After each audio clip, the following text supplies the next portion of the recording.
Chapter 1434. You're Grim. No, you're not. You're... One of his clones, Savorius, widened his eyes as he looked at Grim, who was sitting on the high chair. He started to speak incoherently. Grim's current form was very strange. His entire body was like a dazzling, transparent humanoid. His entire body was condensed from pure and gentle light elements, and his body was covered with a large number of mysterious patterns drawn by blinding white light. Moreover, the aura on his body was even more obscure and hard to fathom. Grim, who had turned into a figure of light, raised his head and smiled at Savorius, who looked like a clown. It's only been 5 years, and I didn't expect you to be able to come out and cause trouble again. Looks like the fire last time wasn't fierce enough. Hearing Grim mention the word fire, the eccentric and somewhat neurotic Savorius instantly lost his calm and slyness, revealing the other side of his powerful abilities. The fire in the black ink valley had almost melted his entire body and soul. If not for the association taking out a top-notch treasure to help him get rid of the rules of fire, he might still be struggling in the Wizard's Pagoda's alternate dimension.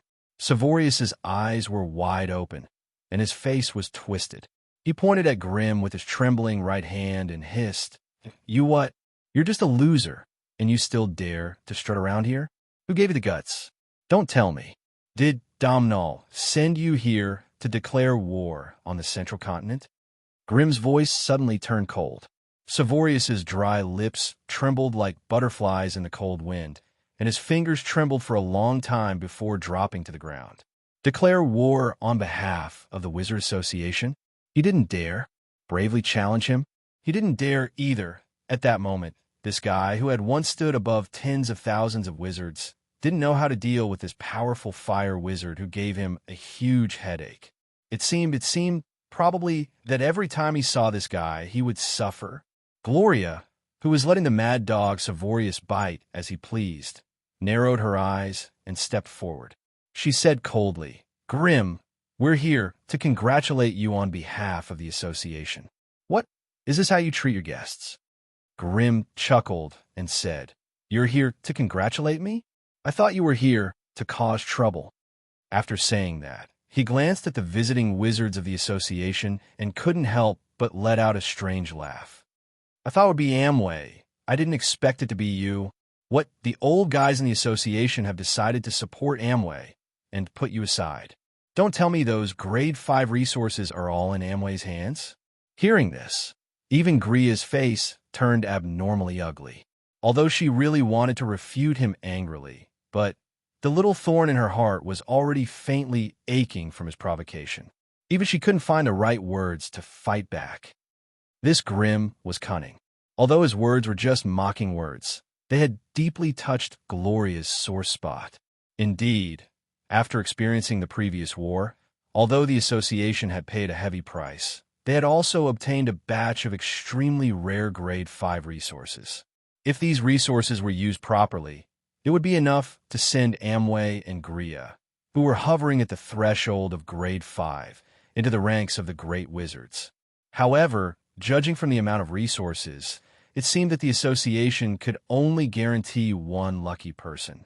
If Gria was this lucky person, then the association should fully protect her and wholeheartedly prepare to break through the threshold of the Great Wizard. As for this trivial matter of coming to the Central Continent to show off, no matter what, it would not fall on the head of the future Great Wizard seed. Therefore, even without any information to support it, Grim's casual guess had instantly dampened Gria's forceful momentum. Grade 5 resources. Amway. The secret of these high-level figures immediately caused a small uproar in the banquet hall. The powerhouses and representatives who didn't know the truth all whispered to each other, secretly trying to find out the ins and outs of the matter.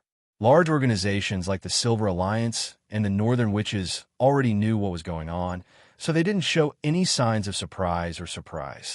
Wizard Amway is already in seclusion in the Dark Residence. Perhaps the next time we see him, he'll already be a high and mighty grade 5 wizard. Deputy Chairman Maloney of the Silver Alliance raised his wine glass and said loudly, "Come, let us toast in advance to congratulate Wizard Amway. I hope that he'll be the next great wizard to step out of the plane of existence. Drink. With that, Maloney downed the wine in his glass in one gulp. In the next moment, everyone in the banquet hall raised their glasses and drank to their heart's content. All sorts of blessings and praises rang out incessantly. However, no one would be able to figure out what they were really thinking in their hearts. With such a jest, the arrogant and domineering aura of the few people from the Sorcerer Association that came with no rhyme or reason collapsed in an instant. Even Gria's momentum was greatly reduced. She could only bitterly lead the sorcerers of the association to their seats. As for the gift that Gria brought from the association, it was a batch of 30,000 otherworld slaves. The races included Tauren, Bearman, Troll, and Kobold. They were good candidates to be cannon fodder or mine miners. In this regard, Grim accepted it with a smile without batting an eyelid. It was rare to see Grim, who hadn't shown his face for a long time. Deputy Chairman Maloney immediately squinted his eyes and chuckled.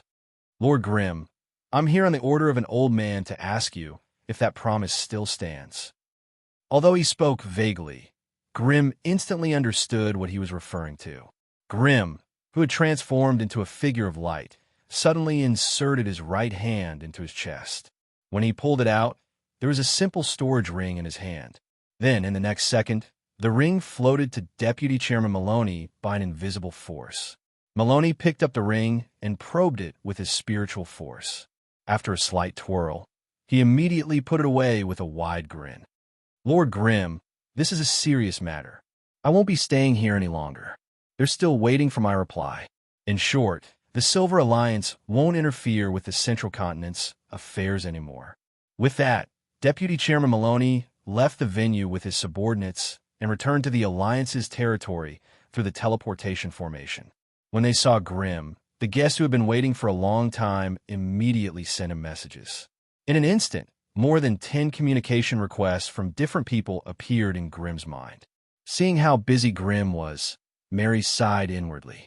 She knew that this world was a crazy world that focused purely on individual strength.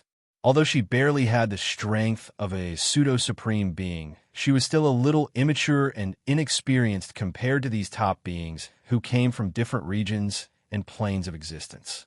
If it weren't for Grim, perhaps the top beings from other planes like the Lich, the Lamia, and the Bug Tribe Overlord wouldn't have appeared here. In the past, although Mary had made a name for herself in the plane, compared to Grim, her scope and vision were still too low.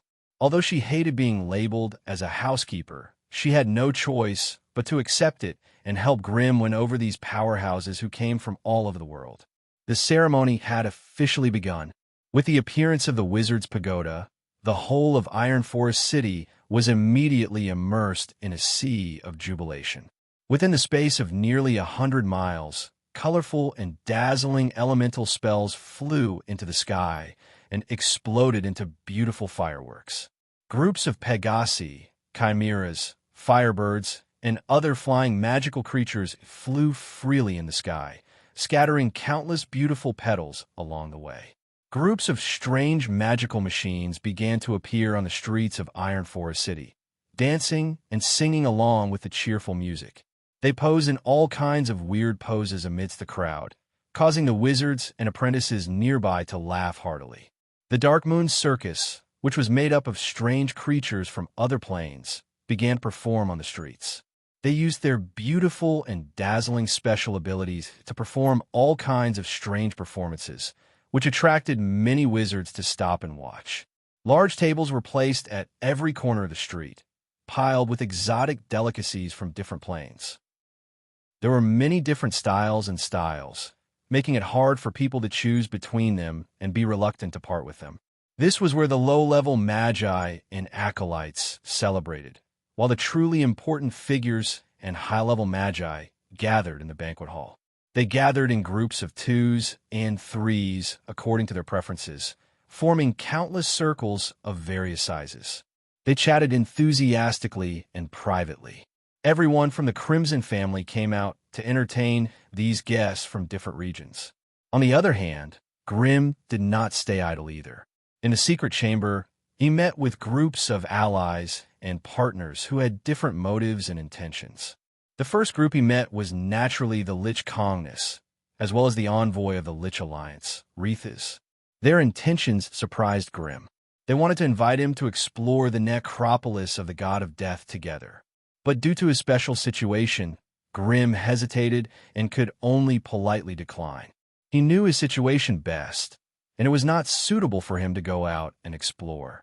During the battle at Blacking Valley, he turned into a devouring demon fish and bit off the head of Renai's flame projection. There was a shard of the divine spark hidden within. With such a powerful object and a strand of Renai's divine soul attached to it, Grimm had been locked in a stalemate for many years. That was why Grimm's main body remained hidden beneath the collapsed blazing flame monarch, locked in a fierce battle with Renai's divine soul. Chapter 1435. To be honest, Grimm did not dare to go out anymore. In terms of wealth, Grimm could be said to be extremely wealthy. However, in terms of strength, he was as weak as a little sheep. This was not him being humble, but his true thoughts reflected from his heart. Law crystals, the corpse of a rank 5 lesser lord of calamity, a divine fragment. Any one of these items was enough to tempt a rank 5 powerhouse, let alone a rank 4 predator that was as ferocious as a wolf or a tiger. Grimm was currently relying on the plane's blessing. In the Magus world, he was practically invincible in his semi-advanced state, and no one could resist his almost cheat-like inextinguishable flames. However, once he stepped out of the Magus world, he would still be a rank 4 Magus who had yet to advance completely. With such a precious treasure on him, he would probably become an ideal target for the predators of other planes. His enemies were no longer the high-ranked magi who fought for power within the plane, but the planar predators who lurked in the shadows and waited for the right opportunity to strike. Hence, Grimm did not plan to step out of the plane until he truly advanced to rank 5. The necropolis of the god of death. Perhaps Grimm's current wealth was already comparable to that of the god of death. The Liches had invited him to explore the necropolis of the god of death, but who knew if their true target was the god of death or himself? Grimm used empty words to evade the death invitation, then turned down the Lamia and the Sand King's invitations. Only then did he reluctantly send them away one by one. After Grimm had dealt with all the guests, Mary, who had been waiting patiently for a long time, directly barged in and grabbed his collar, asking in a low voice, "How are you now?" In actuality, Grimm did not have a collar for Mary to grab after he turned into a figure of light. However, in order to appease the emotional Mary, he could only conjure a collar for her to grab. Faced with Mary's questioning, Grimm could only spread out his hands and sigh. "You can see for yourself that this is my current state. My body is stuck at the blazing flame monarch, and I'm afraid I won't be able to come out for a while. If I want to go out, I can only use this body of light." Mary sniffed and said with a frown, "Why does this body have a unique smell of blood? It doesn't seem to belong to you." "Because the original blood used to build this body came from Jaredin of the Sorcerer Association. Although I've tried my best to adjust it, it still maintains a special spiritual connection with the light elemental sorcerer," Grimm said with a bitter smile. "You mean he can sense your mental and emotional changes?" "That's not true. Instead, if we get too close to each other, we can sense each other's location and vague mental state through our mental connection." "How close is too close?" "Within 10,000 li. However, his strength is inferior to mine, so he might only be able to sense my presence within 100 miles. Isn't this a serious problem in the future? If the association does something about this, you'll be in deep trouble at the critical moment." "Haha, you don't have to worry about this. I bet that at this very moment, the light elemental envoy Jaredin must be paranoid and having a hard time figuring out what is going on. If he dares come to the Midlands, I don't mind swallowing him whole. This way, the strength of my light avatar will increase a little." Saying this, Grimm could not help but laugh proudly, and his right hand silently reached for Mary's waist. Unfortunately, his hand was swept away by Mary's claws when it was only halfway out, leaving 5 terrible wounds that went deep enough to reach the bone. The light avatar had no blood, only endless light elements. After the skin was damaged, there was no sign of flesh and blood, only translucent bones and transparent skin that glowed with light. Light elementals excelled at disguising and purifying, so this kind of damage would disappear with a flash of white light. Mary fiercely bared her teeth and threatened, "Don't even think about touching me if you have someone else's smell on you. Don't try to fool me with your avatar in bed." Oomph. Grim was stunned and said in horror, Then I'm afraid you'll have to wait for 100 years. 100 years it is. I can endure it. Anyway, before your true body comes out, if you dare to touch me with your clone, I'll tear you apart. If you can't hold it in anymore, you can go find Alice and see if she'll let your clone sleep with her. Mary warned with a serious expression. If even Mary could not accept this avatar, then it was even more impossible for the shy Alice. Grim suddenly felt like he was struck by lightning, and all his hopes turned to dust and despair. However, he quickly adjusted his mood and called out to Mary before she left. He took out another storage ring from his body and held it in his palm, saying softly, "This avatar of mine has to protect my main body, so I can't leave the blazing flame monarch. I'll have to trouble you with the matters of the Midlands in the next 100 years. These are some things I obtained from the association, and they'll be useful to you. Keep them. You can recall the Shade Lord. Your main body is more important. There's no need. No one would dare to go to my main body easily.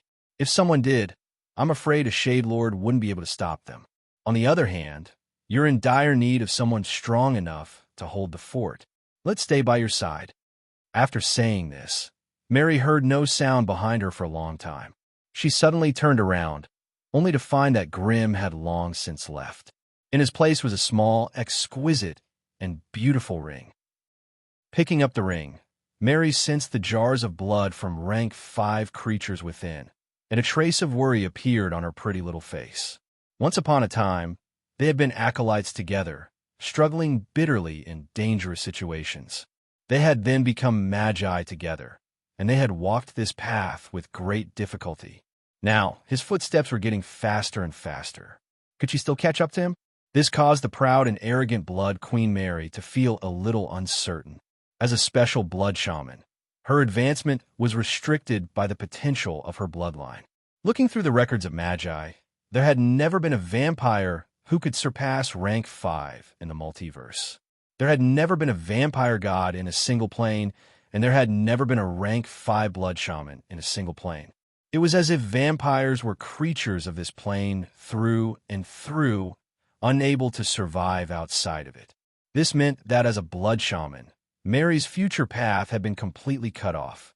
There were no bloodline inheritances she could learn from.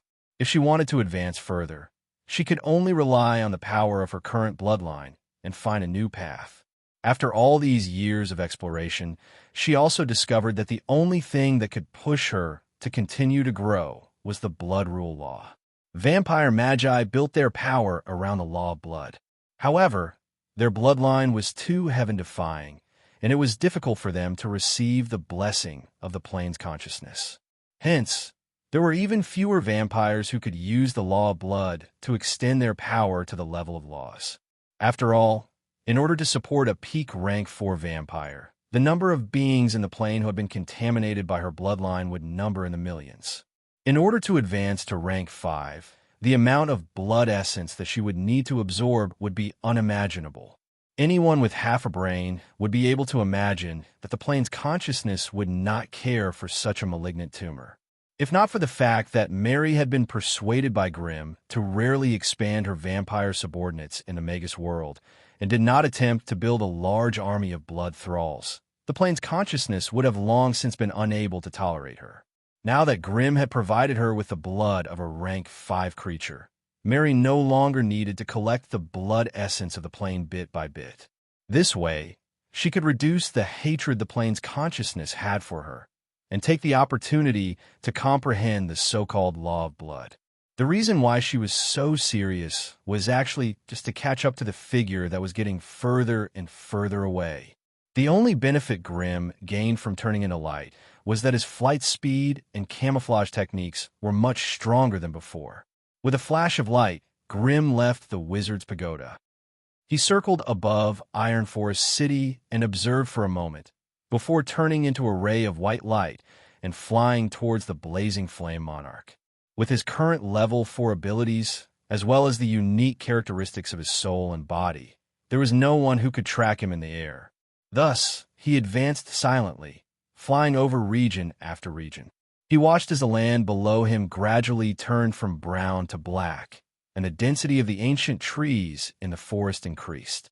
Finally, after flying for 10,000 miles, he could no longer find any traces of humans on the ground. Instead, the various insects, fish, birds, and beasts became more active. After flying for another 100 miles into the Black Forest, the greenery in front of him suddenly disappeared, replaced by a startlingly vast, scorched land. This scorched land had a circumference of 100 miles, and its outer perimeter was charred black and cracked. The deeper he went, the denser the cracks on the ground became.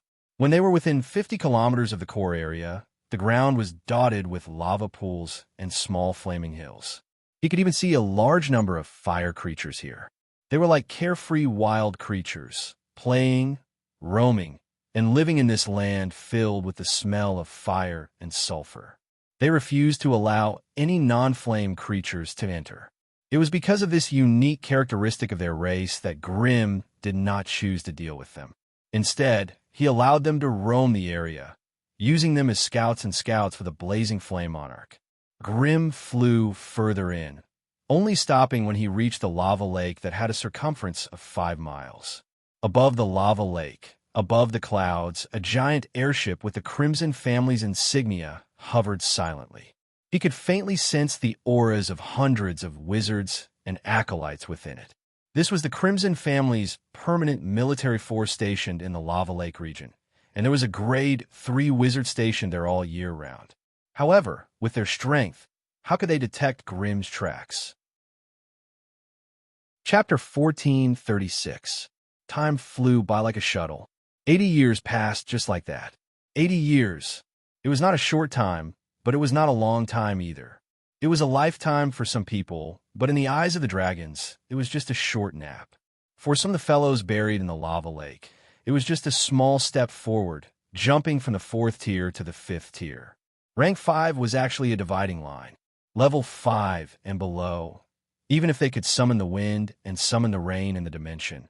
Moving mountains and moving mountains, in the eyes of the great sorcerers, they were still little fellows who had yet to shed their shell, appearing to be incomparably immature in all aspects.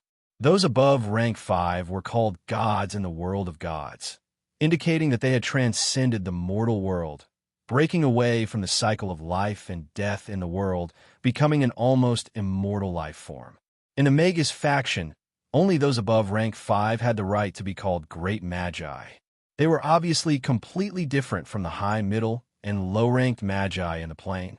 This difference was reflected in all aspects, from the flesh to the mind, and then to the origin of the soul. Rank 5 Magi of laws had completely adapted to the power of laws. Under the radiation of the power of laws, their bodies, inside and out, would become compatible with the power of laws they controlled. Take Grimm, for example. When he was at rank 4, his human body was his original body, and his flame body was his elemental form. Now, however, it was the opposite.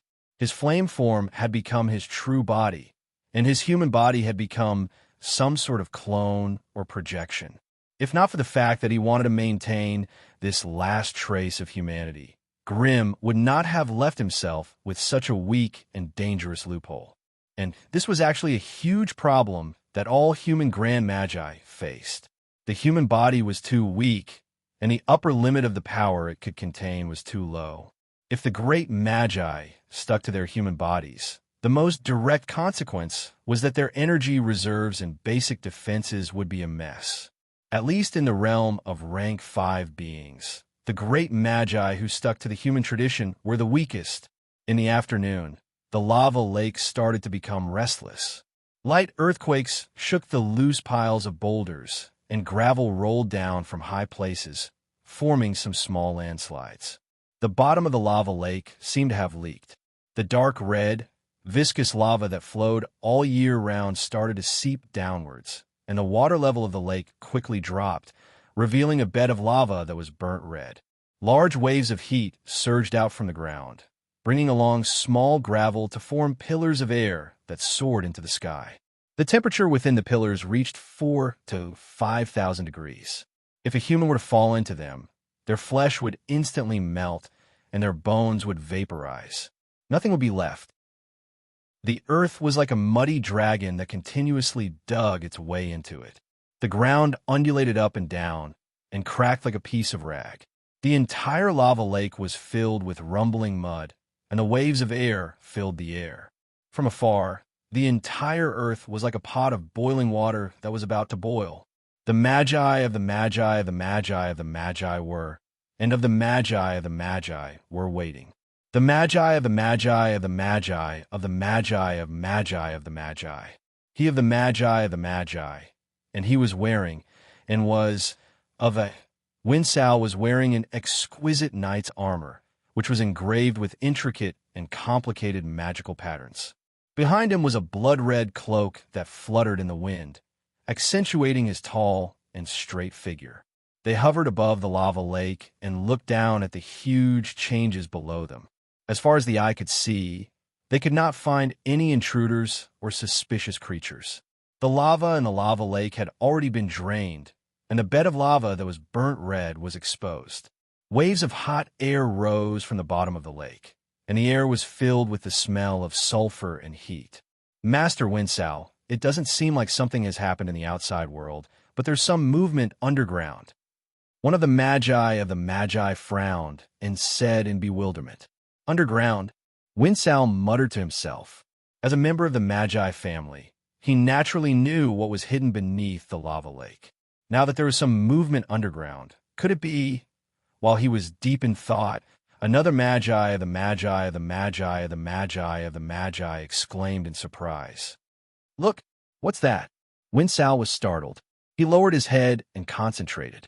As expected, he found some new abnormalities. On the dry and scorching rock bed, streaks of dark red, hazy light slowly seeped out, like the colorful tentacles of a giant octopus. They began to spread in all directions and into the sky. For some reason, Winsal's heart trembled when he saw these colorful streaks of light. Deep in his heart, he had an urge to turn around and run. The few rank 2 magi might not be able to detect the abnormality of these colorful streaks of light, but as a rank 3 blood knight, Winsal already had a vague and illusory impression of high-tier power. His sharp intuition warned him to never go near these colorful streaks of light. Winsal hesitated for a moment before reaching into his storage pouch and taking out a fist-sized metal that was flashing with blue light. Then, he let go of it and let it fall silently. The metal spun as it fell. The magic power that was immersed in it even drew out faint blue threads in the air. Cobalt, it was a magical that was immersed in a strange water element. The extracted cobalt was a good material for crafting water element magic staffs. This cobalt did not look big, but it was considered a mid-tier magic material. A fist-sized piece of it was worth at least 400 magic crystals in the market. Although the few magi of the magi did not understand, they still watched attentively. The cobalt spun as it fell from the sky, and coincidentally passed by one of the misty streaks of light. The moment the two collided in the sky, green smoke rose, and the ore immediately became as red as fire. The frighteningly high temperature vaporized the ore in an instant, and only bits of slag were left falling from the sky. Hiss! The few magi of the magi of the magi of the magi immediately took a deep breath, and their gazes towards the misty streaks of light were filled with fear. Although the cobalt did not prevent the growth of resistance, it was still much stronger than normal metals. Coupled with its special magical properties, it had no problem resisting normal elemental attacks. These seemingly harmless and light bands of light actually contained such terrifying power. If they were to be sucked into them, it would be impossible for them to die with a whole corpse. Go back immediately and inform the family headquarters of this abnormality. I'll go down and take a look myself. Since he was responsible for guarding this place, Winsal naturally had the responsibility to find out the source of the abnormality. Although there were many dangers below, he was duty-bound. He could only grit his teeth and go down to explore. However, just as he was about to move, a familiar female voice suddenly rang in his ears. "Come on up. There's no need to go down." It was Lady Mary. Winsal suddenly looked up. Only then did he discover that two graceful and perfect women were standing quietly in the sky beside the giant airship, looking down at the land below. And Lady Alice, with a wave of his hand, Winsal and a few scarlet magi flew into the sky and bowed to Mary and Alice before returning to the floating airship. "Inform the captain and have him take everyone to wait 100 miles away." Without orders, no one was allowed to step into the lava lake region. "Go!" Mary hurriedly gave the order. In these 80 years, Mary had led the Scarlet family and also held the position of Vice Dean of the Horton Academy of Witchcraft. Her prestige in the Central Continent was illustrious, and in the eyes of the Scarlet Magi, her authority was increasing day by day. Hence, in less than the time it took to eat a meal, the enormous floating airship had already disappeared into the horizon. Only two graceful and beautiful figures were left in the sky above the lava lake region. The bat wings on Mary's back flapped lightly in the air, causing her to sink and float in midair. All these years had passed, but Mary's beauty was still the same. She had a sharp and beautiful face, scarlet eyes that were like blood, bright and alluring red lips, shoulder-length crimson hair that was like fire, coupled with a slender waist and perky buttocks, slender and fair long legs. She wore a set of dragon-skin soft armor that was enchanted with various witchcraft effects, perfectly fitting her curvy and exquisite body, giving others an even more soul-stirring and bewitching feeling of seduction. On the other hand, Alice seemed to be even more gentle, refined, and composed by his side. She was wrapped in a purple starry robe, and her figure was tall and graceful. Her silky silvery hair was draped over her back, making her face appear unusually gentle and peaceful. Her long and narrow phoenix eyes were a pair of azure blue eyes that flickered with intelligence, giving off a bewitching and mysterious feeling. The two women stood side by side, looking down at the undulating earth below them. Their brows and eyes were filled with a trace of concern and sorrow that could not be concealed. "Alice, you said, you will come out today?" Mary asked softly, but her tone did not contain the joy of reunion after a long time. "Yes."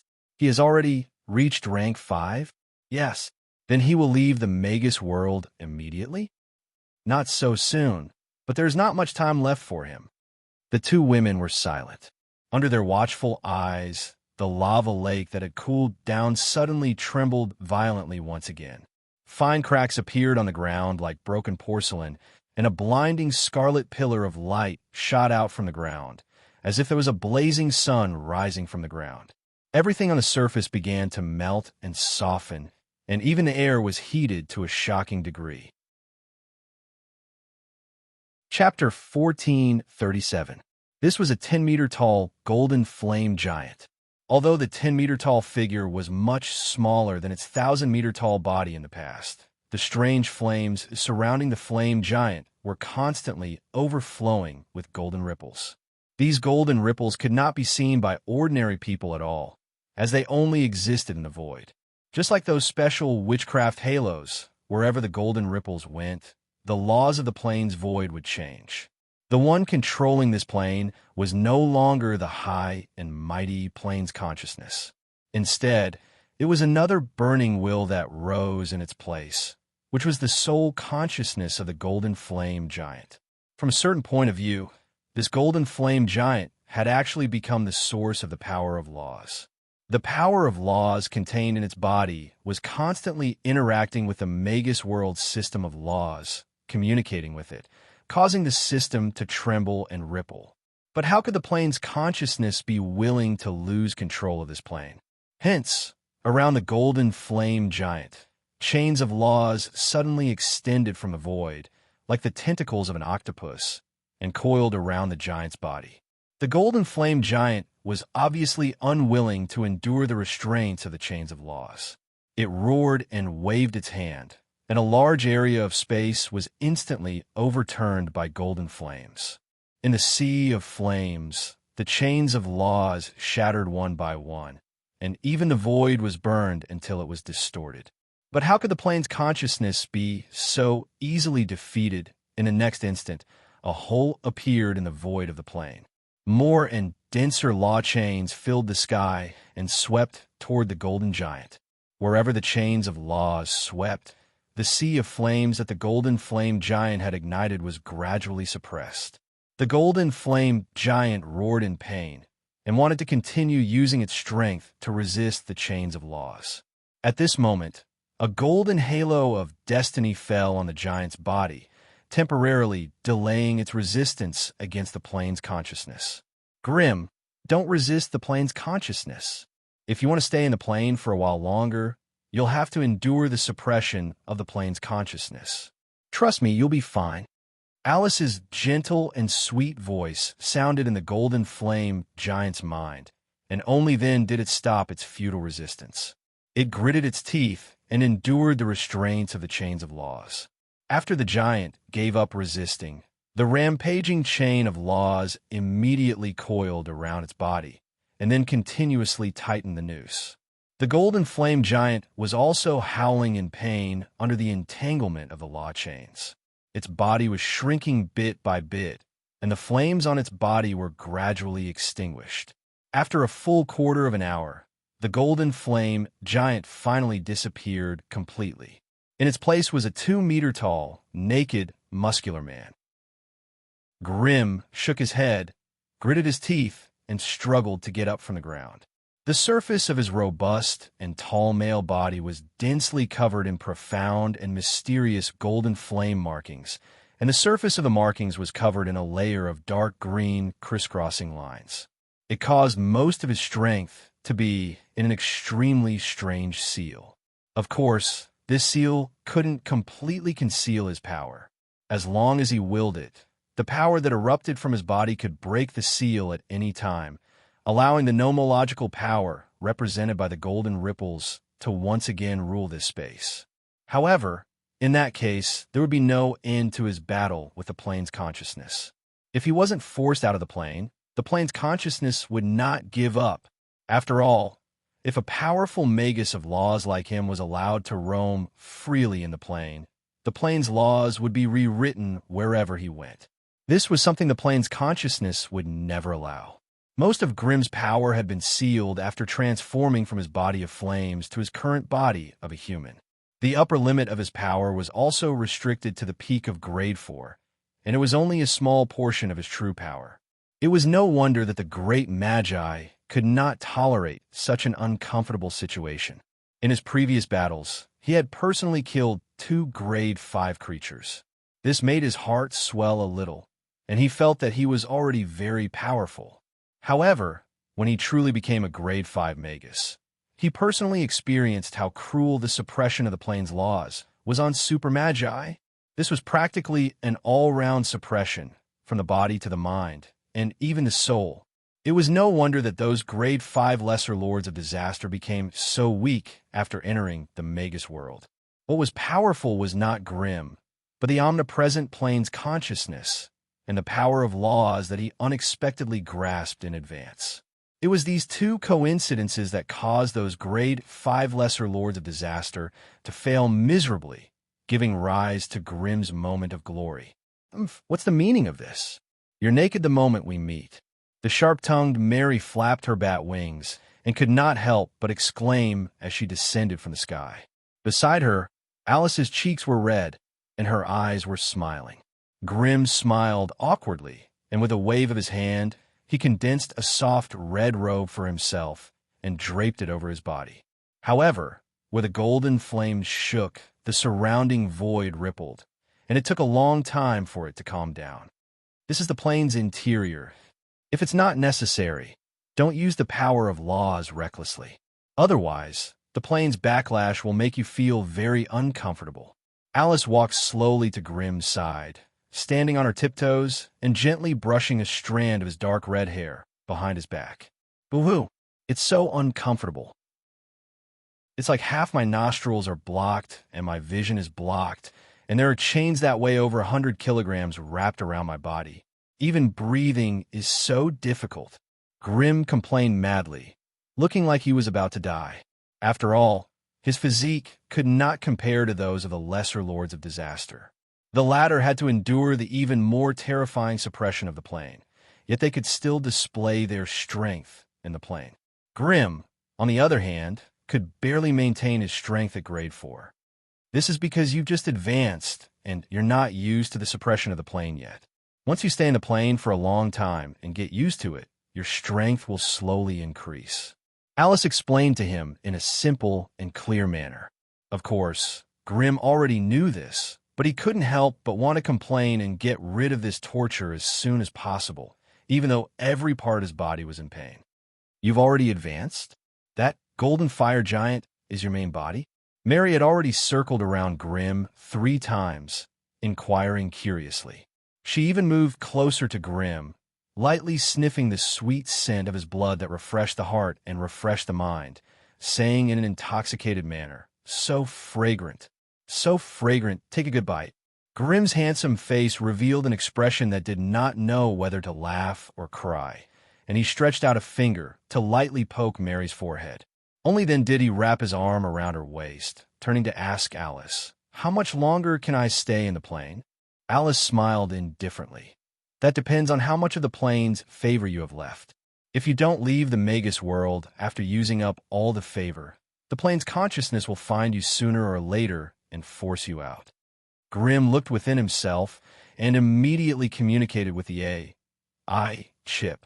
In the next second, a huge countdown alarm clock was projected in his mind. 123 hours, 43 minutes, 57 seconds. Time was ticking away. This was the last amount of time he could stay in the Magus world, and as he used power that exceeded the limits of this world, the time would rapidly shorten.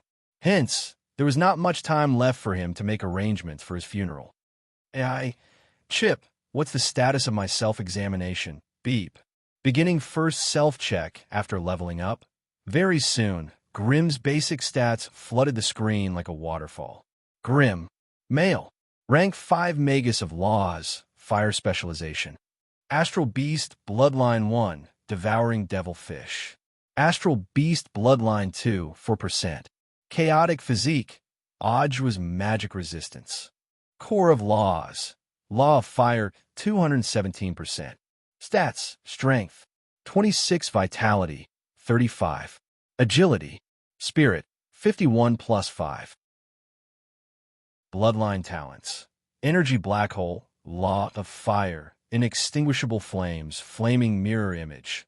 Almost 100 years of accumulation and the fact that Grim had devoured part of Vulcan Renai's flames had allowed his analysis of the Law of Fire to rise to 217%, allowing him to successfully unlock the second ability of the Law of Fire, Flaming Mirror Image. When Grim fought, he could summon 3 flaming mirror images in his sea of fire. They could replicate most of his fire abilities, and they also had powerful fire-casting abilities. More importantly, Grim's main body could move freely within the 3 flaming mirror images, unaffected by the restrictions of the plane or spatial interference. This meant that Grim's enemies would have to face the attacks of 4 powerful magi of Laws of Fire at the same time. If they wanted to attack Grim's main body, they would have to destroy the 3 flaming mirror images first. Just the thought of that was enough to make one excited. Apart from the changes to the Law of Fire, Grim had also started to analyze the second Astral Beast bloodline on top of his original transformation. Once the analysis of the second bloodline was complete, Grim would have a second bloodline transformation ability. At that time, he would be able to adapt to the situation of the battle and choose a suitable combination of bloodline transformations, making his battle tactics even more dangerous and versatile. However, having so many bloodline transformations would affect his development as a Magus. He would need time to slowly observe and adapt to it. Therefore, there was no need for him to worry about something as insubstantial as this. I still have some time. What do you think we should do next? Grim grabbed Alice's waist and whispered in her ear with ill intentions.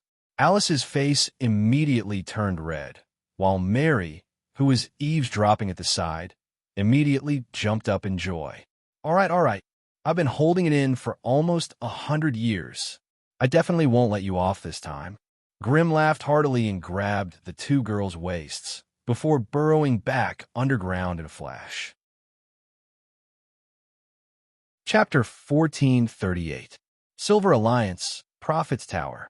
Since the outbreak of the magic tide, the white-haired old master of the tower had been locked in the top floor of the tower, and day and night he had been reading the mysterious scrolls stored in the Prophet's Tower over the past tens of thousands of years. As he flipped through the scrolls, he muttered a string of strange words such as Three Kings and retro. However, on this day, a young acolyte, Thornk, carefully walked into the old man's residence with a wooden tray in his hands. There were a few simple dishes on it, and he asked softly, "Teacher, it's time for you to eat." I'm not eating. Hurry up and take it away. Don't disturb my thoughts." The old master had changed from his usual wise and far-sighted appearance to one of irritation and anger. He waved his arms, wanting to chase Thornk out. Damn it. I feel like I'm forgetting something. Why do I not understand what's happening there? Alice. That Alice must have done something. These damned witches of fate.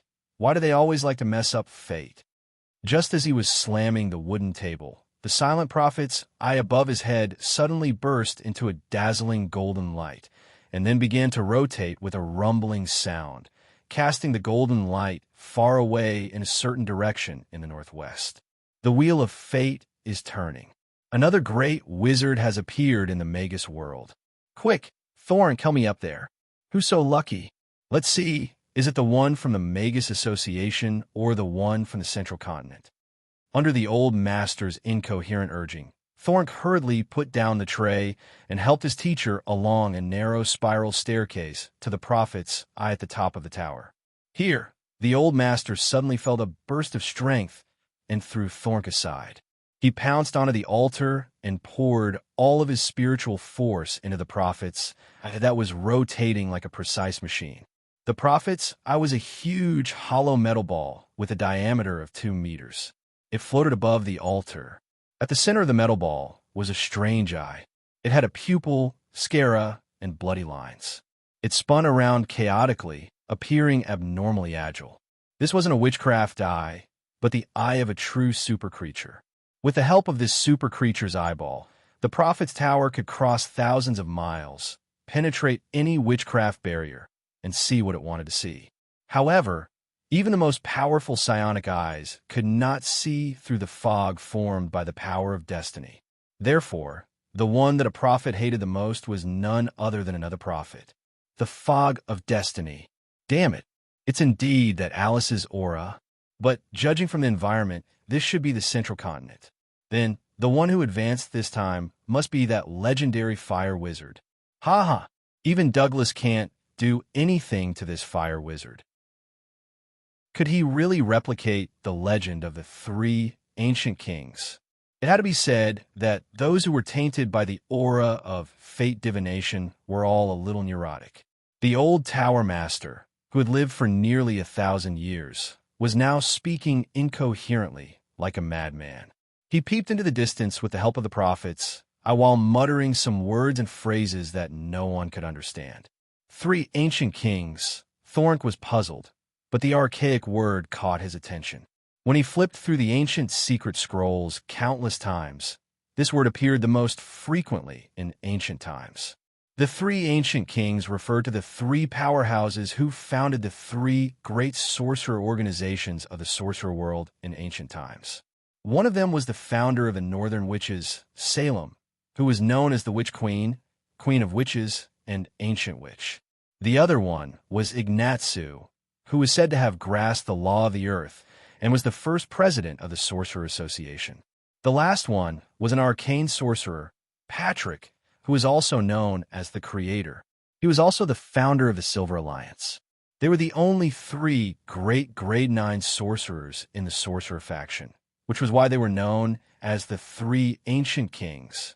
His teacher was actually comparing a newbie who had just advanced to grade 5 with the three ancient kings. This was beyond Thorink's understanding. After all, grade 9 represented the strongest power in the multiverse. They had long since surpassed the laws of the universe and were great existences that ordinary sorcerers could never hope to reach. Therefore, the old Tower Master's current behavior was equivalent to a blasphemy against the three ancient kings. If the people from the three sorcerer organizations heard this, it would probably cause a lot of trouble. However, this was the Prophet's Tower, the territory of the old Tower Master. No one dared to challenge his authority under the gaze of the Prophet's eye. After all, living long also represented a kind of power.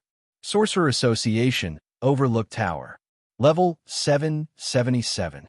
The tower's top floor, which was usually deserted, was now crowded with people.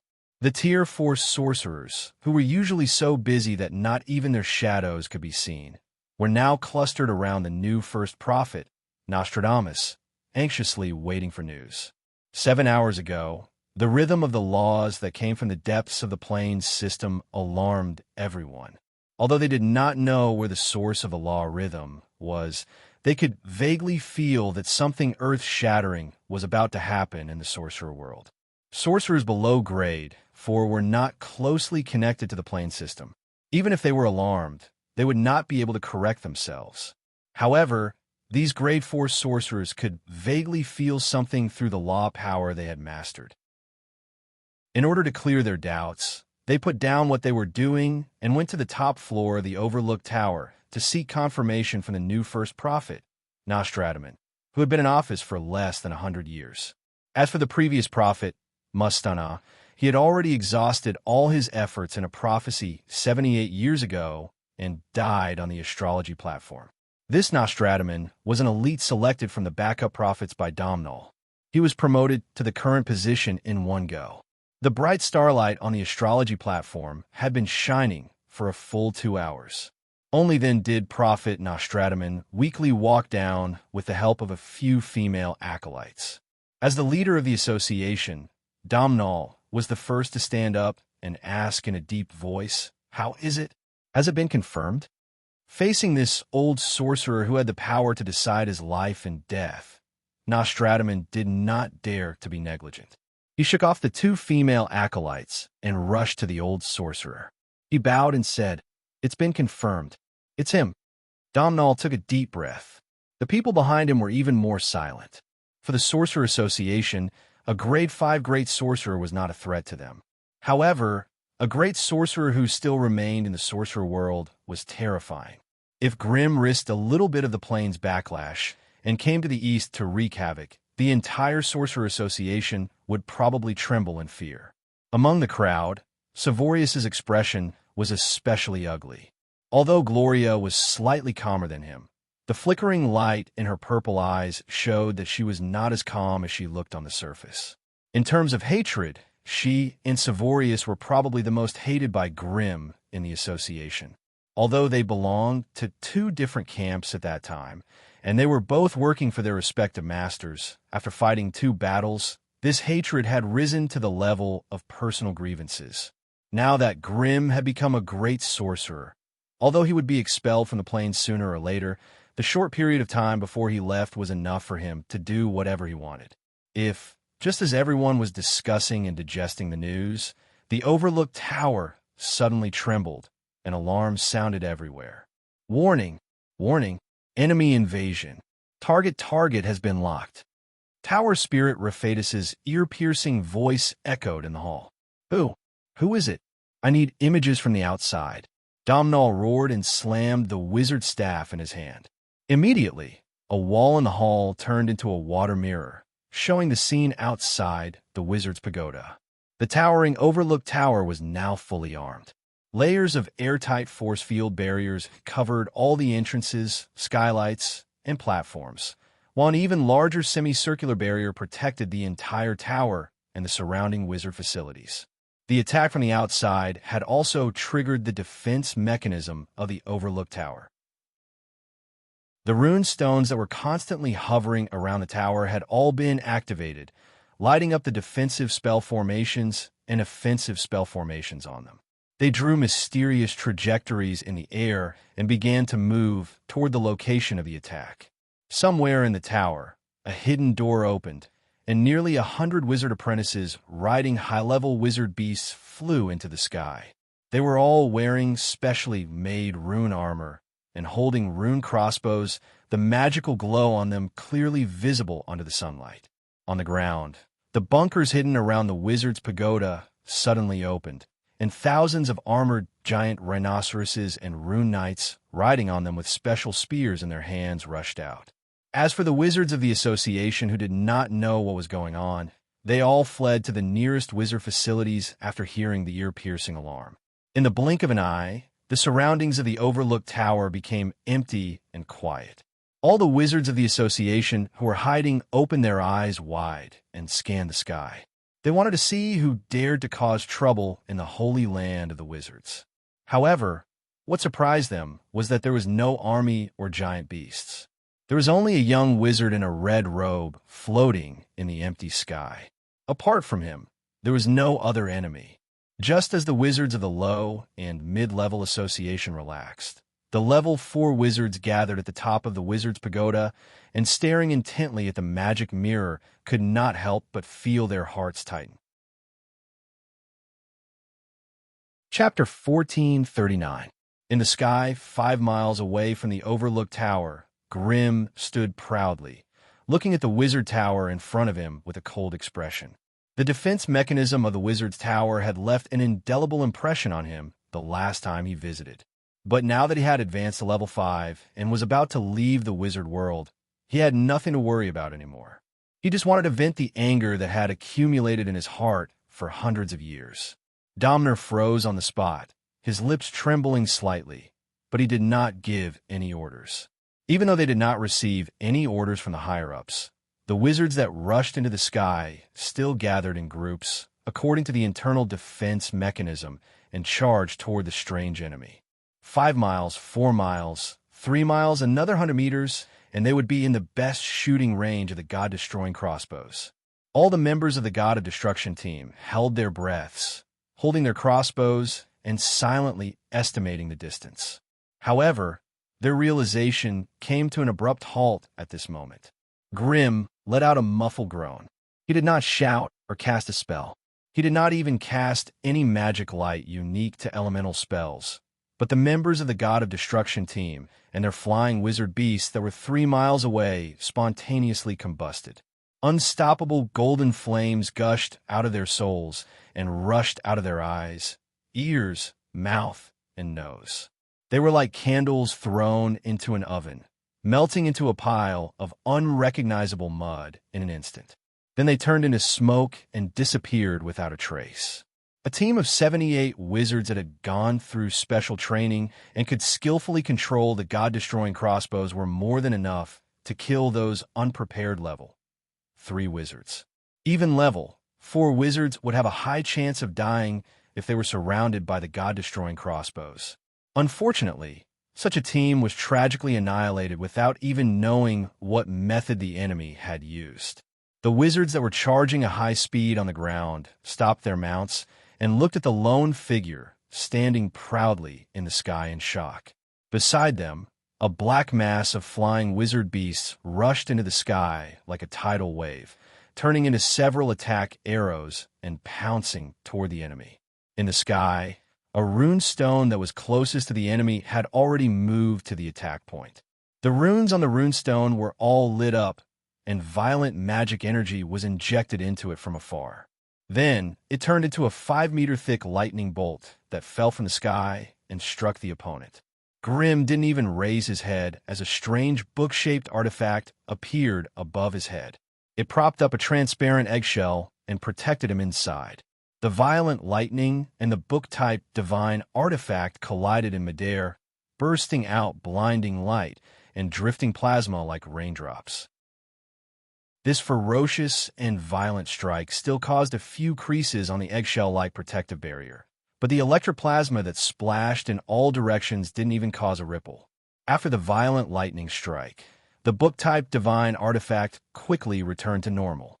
There are no signs of damage or disturbance on the surface at all.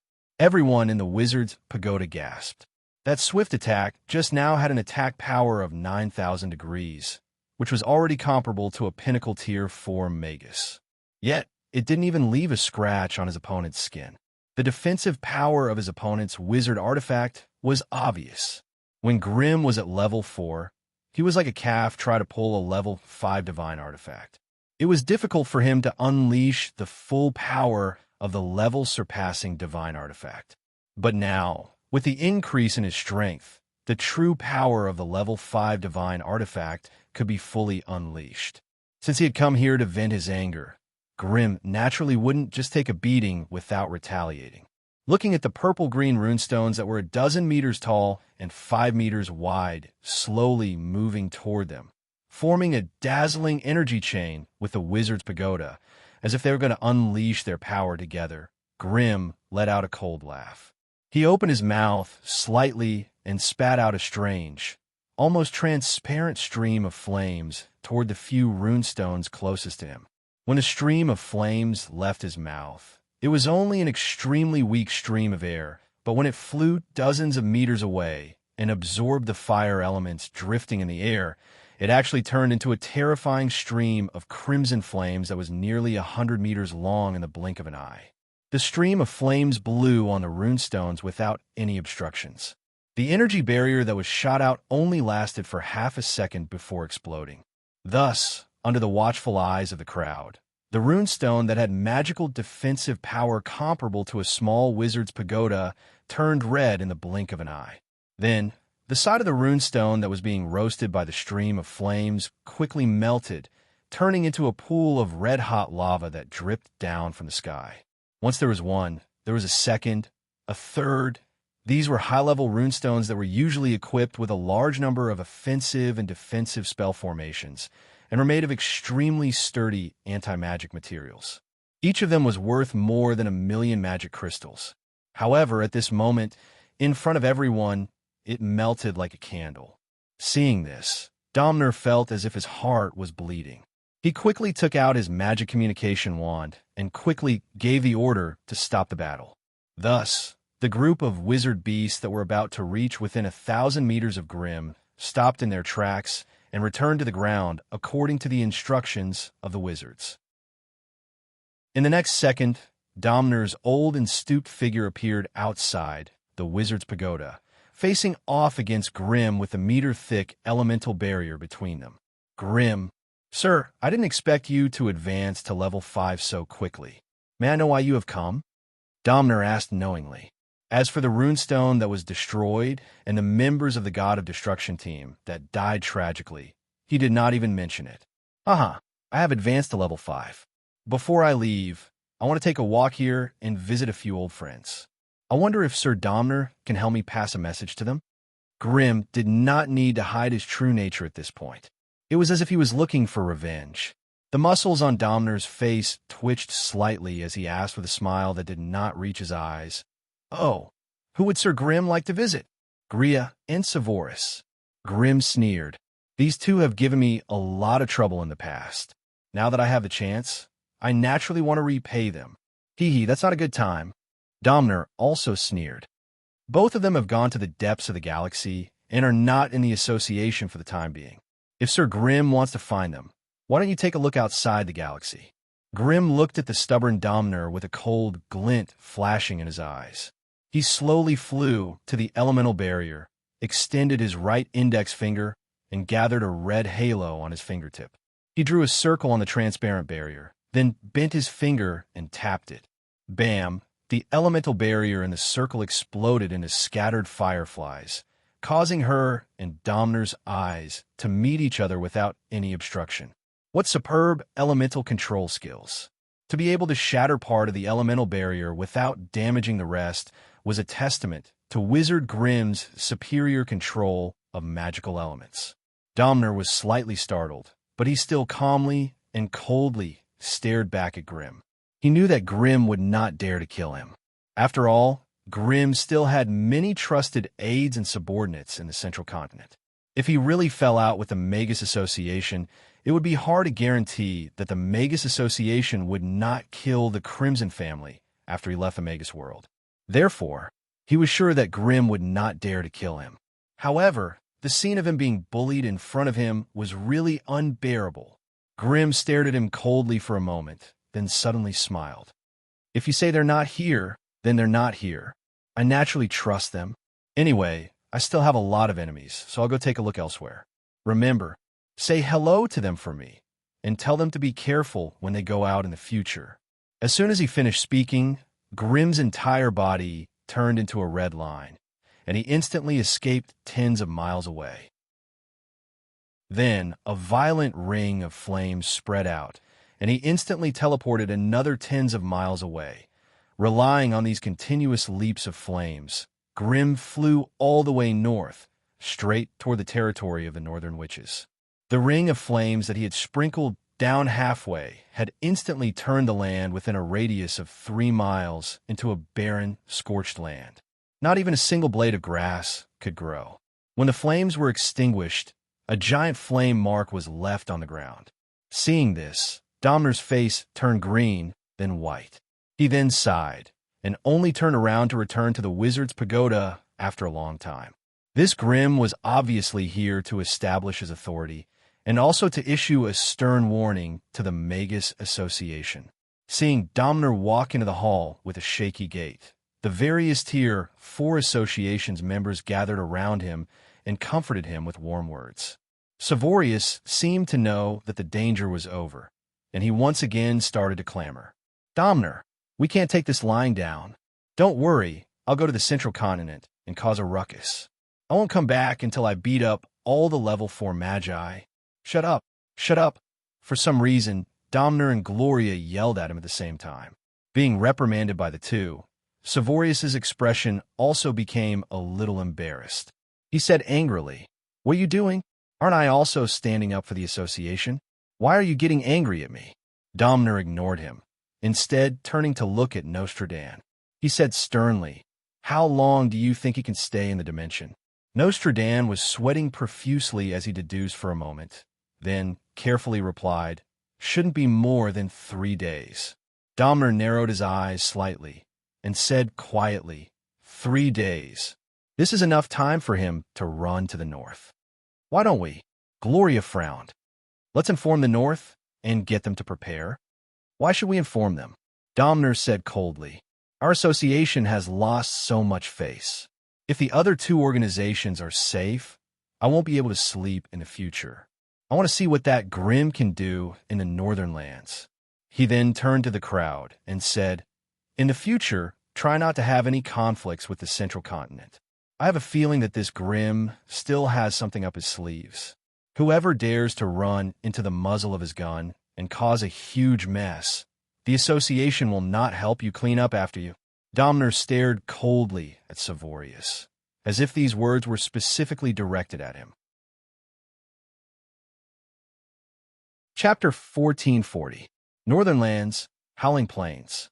This was the Cold Wind Nation, the oldest direct territory of the Illusory Witches, and also the location of the Origin Wizard's Pagoda. Over the past thousands of years, the Illusory Witches had undoubtedly been the most antisocial group of people in the entire Northern Lands. They had always preferred to be alone. They rarely interacted with the outside world, and their training and inheritance had always been mysterious. Thus, the Howling Plains had become an extremely desolate witches' territory that was rarely visited by humans.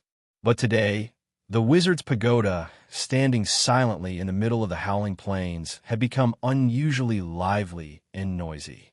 It could even be said to be in dire straits, because an enemy had arrived. To be honest, no one had dared to cause trouble in the territory of the Northern Witches in the past thousands of years. Therefore, many Northern Witches were confused when they received the message for help from the Illusory Witches. They were even more baffled. Many level 4 witches emerged from their respective laboratories or secondary planes, flocking to the Howling Plains in groups of 3 to 5.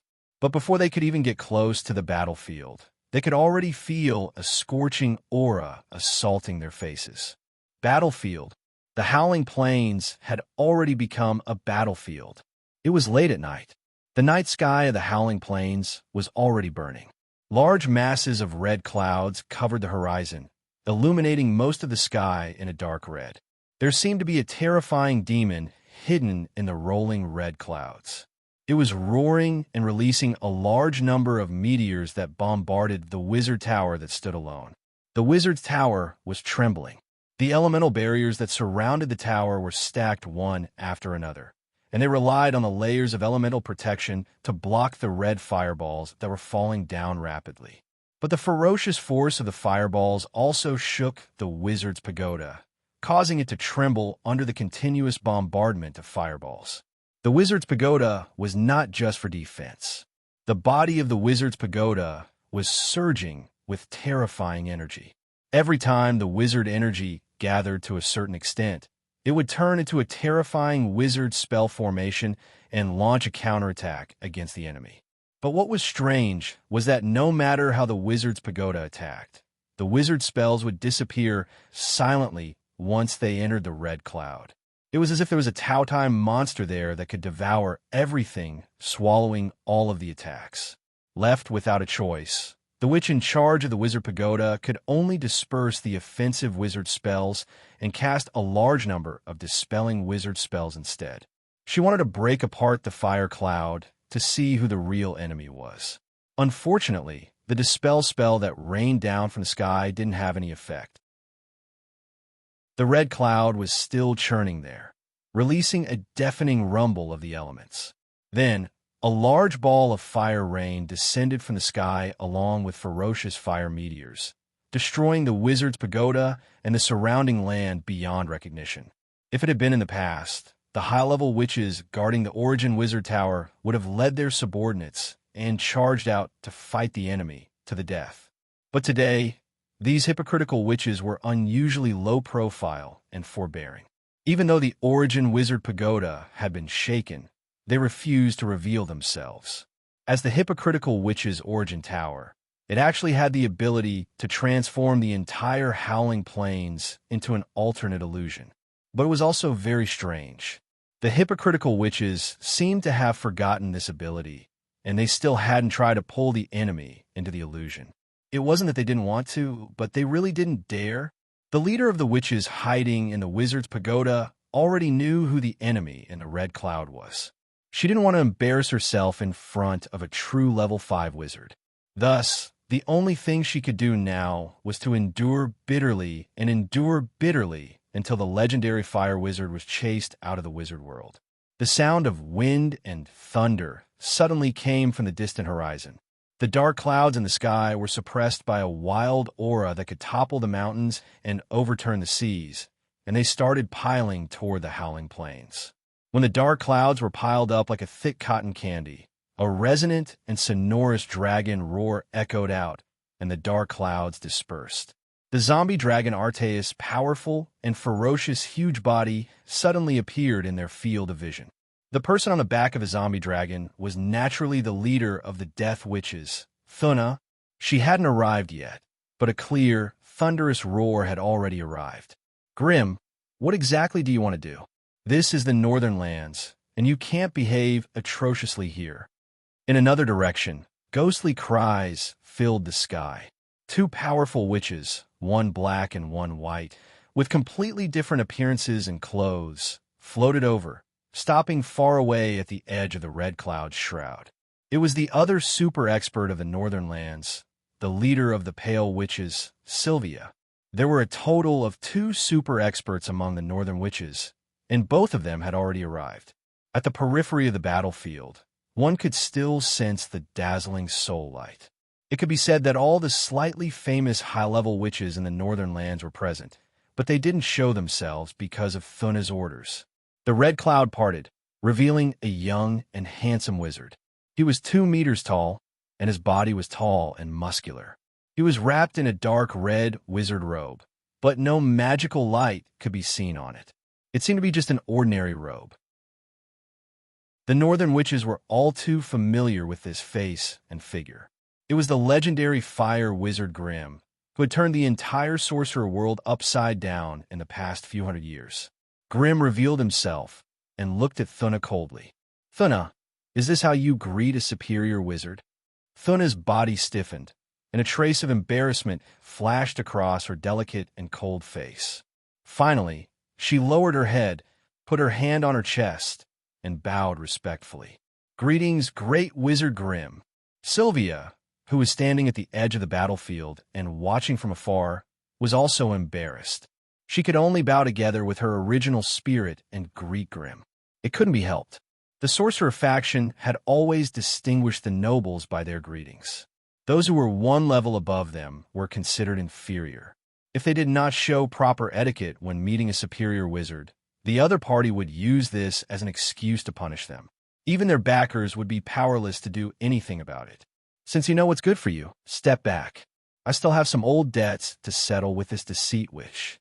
Grim said sternly.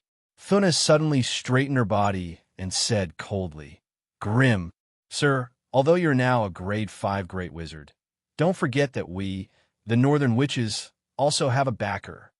Oh, are you threatening me? I wouldn't dare. I just want to remind you that you'll have to go to the outer galaxy sooner or later. If you cause too much trouble here, you won't be able to explain yourself when you meet my lords. Explain? What I need to explain? That bitch ambushed me once. If I wasn't lucky enough to escape her dream kill, do you think I'd still be standing here? Grim sneered. Now that I'm back for revenge, do you think your lords have a right to stop me? Thuna suddenly fell silent. In this world, the strong were always respected, and all the words were in the hands of those in power. Now, that Grim was a grade 5 great wizard. He was one of the few people in power in the sorcerer faction. Just like he said, even if the great witches were here, they could not ignore the power of a great wizard to exact revenge. Maybe this is just a misunderstanding. Thuna took a deep breath and said in a low voice, Maybe there's some misunderstanding. Lord, if you're willing to let Ivana go, we Northern Witches are willing. I don't lack resources. I just want to meet the person who dared to ambush me. Why? You don't even dare to show yourself. Grim aimed the last sentence directly at the wizard's pagoda, and the rolling sound waves blasted the Origin Wizard's pagoda, causing sparks to fly everywhere. Layer after layer of the protective force field was shattered. What was even more terrifying was that wherever Grim's will extended, even the laws of the dimension in this area would tremble and distort. If he wanted to, he could even cut off the mental connection between the surrounding grade 4 elemental wizards in this world. Of course, doing so would undoubtedly cause him to suffer a huge backlash from the dimension. However, in the area where his will ran rampant, even the laws of the dimension would be controlled and rewritten by him. Any wizard of a lower level than him would no longer be able to connect with the laws of the upper dimension to increase the power of their own elemental powers. Grim had once made a simple assessment. Within the law domain, where his will extended, elemental wizards would be affected the most, and their power would be reduced by at least half. Bloodline wizards would be affected second, and their combat power would also be reduced by 20 to 30%. Only body-honing wizards would be affected the least, and their power would be reduced by less than 10%. Hence, it could be said that the suppression of a law-defying wizard over an elemental or law wizard was fundamental, comprehensive, and irresistible. As if sensing Grim's determination, the figure of a scrawny woman appeared on a small platform at the top of the wizard's pagoda. What an ugly and decrepit witch she was. Her appearance was like that of a skin toad. Her exposed skin had completely festered and was covered in green smoke and blisters of various sizes. Her once beautiful face had disappeared, and what was left was a terrifying face full of holes, as if acid had been splashed on it. Grim was also startled. If not for the soul aura in her body, he might have thought that she was an imposter. Ivana, what happened to you? Thuna had not seen her for a long time, and she was shocked to see her in such a state. Everyone present was a high-level wizard, and they could naturally tell that this was not an external injury, but a real mental poison. It seemed like this mental poison had been bothering her for a long time, and it had already seeped into her soul, causing her to emit an aura of despair from the inside out, from her body to her soul. It's because of that battle that I've become like this. Ivana's body trembled as she shrieked, "Isn't the pain I've suffered for the past 100 years enough to make up for my past mistakes?" "It's more like it if you add this," Grim snorted. An array of red light penetrated many magical defenses and landed on Ivana's body, turning into a halo and fusing with her. Ivana immediately screamed in pain. Burning will. If there was no great wizard to help her expel this burning will, it would flare up every 10 hours, and it would only stop after Ivana's blood boiled. Chapter 1441. After punishing Ivana, Grim felt much better. Chip, how much time do I have, beep? Countdown to expulsion. 11 minutes and 28 seconds. Hiss. Only 11 minutes left. Grim's heart trembled, a strange emotion welling up in his heart. I'm finally leaving this familiar world. At the moment of parting, there was a sense of reluctance and hesitation. He turned around and glanced at the northern witches, who were staring at him with all kinds of unfriendly eyes. He gently waved his hand in front of him and tore a small crack in the void. He lowered his head and entered it. When he reappeared, he had returned to the wizard's pagoda in the Crimson Wing. The hall was filled with crimson wizards who had come from all directions. They silently looked at Grim, who had suddenly appeared, and bowed in unison, bidding their final farewell to the legendary leader. Grim stood in midair, his gaze sweeping across them. There was a hint of reluctance in his eyes. Out of so many crimson wizards, he could only recognize 11 of them. Even among the crimson elders that he knew, many familiar faces had disappeared, replaced by many new ones. His departure meant that he would be gone forever. Perhaps the next time he was lucky enough to project his soul back, there would be only a few familiar faces left. However, this was the norm for the great wizards. Even Meryl, a female disciple that he had personally nurtured, would only have a lifespan of 600 to 700 years if she was unable to advance to level 4. This short lifespan was only a small portion of Grim's long lifespan. Perhaps by the time Grim had settled down in the foreign lands and turned his attention back, she would have already disappeared. Because they did not want to give and lose too often, the great wizards were used to using coldness and rationality to control their emotions. They placed extravagant things like love, kinship, and friendship on the shelf. This was not because they were cold and heartless, but because they were in different dimensions. It was difficult for them to maintain their relationship like a normal family. After looking around the hall, Grim's gaze pierced through the stone walls and the protection of the wizard's pagoda, landing at the end of the horizon. Over there, the Type 4 divine warriors of the central continent stood silently, gazing at the blazing will that stood proudly in the sky with complicated expressions. Although Grim was leaving, the development of the Horton Witchcraft Academy was unstoppable. As long as the Crimson family was rooted in the academy, with Grim's influence, they would be able to develop and grow for the next few hundred years. Moreover, there were still Mary and Alice left in the family. With them taking care of the family, the development of the family and the academy wouldn't deviate too much. Therefore, after nodding to everyone present and not present, Grim's gaze swept over Mary, who was standing at the forefront. Finally, he turned around and entered the ultra-long-distance teleportation formation that connected to the outer realm. "Wait for me there for a few hundred years. I will find you." Before the figure disappeared, Mary's slightly hoarse voice was directly transmitted into Grim's ears. Grim smiled cheerfully and immediately felt much more relaxed. Light and shadow changed, and time and space shook. After a moment of dizziness, Grim's vision blurred, and he appeared in a teleportation formation. This was a teleportation room made of pure steel magic machinery. The interior was about 1,000 square meters, and the teleportation formation only took up a small part of the space. At this moment, the clone brain sock was waiting respectfully outside the teleportation formation with a flattering smile on his face. "Welcome, Master." Grim didn't pay attention to him, and he quietly relaxed his spiritual will. In the plane, he felt as if his hands and feet were tied up, and his eyes, ears, mouth, and nose were blocked. It was extremely uncomfortable. He had to restrain his strength in every move to prevent the plane's consciousness from suppressing him. Now that he was in the outer realm, his body and soul were no longer restrained, and he could finally relax and expand as he pleased. That kind of freedom made him feel intoxicated, and he almost forgot himself. After fusing his grade 5 spiritual will and rule power, it formed a unique will.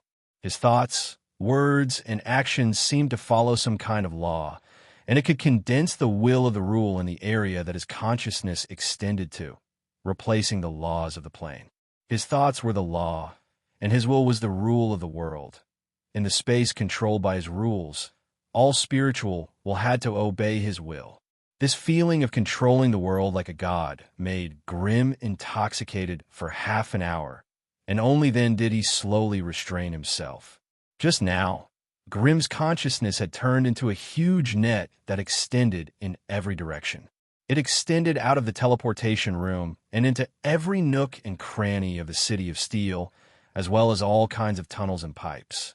During this period, it had also clashed with the spiritual will of the heterotopic brain Gazlu.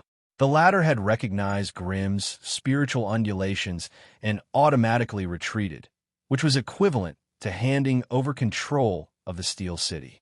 Grimm just stood in the teleportation room without moving, and in the blink of an eye, he had explored the Steel City that spanned several dozen kilometers, including 103 floors above ground and 70 floors below ground.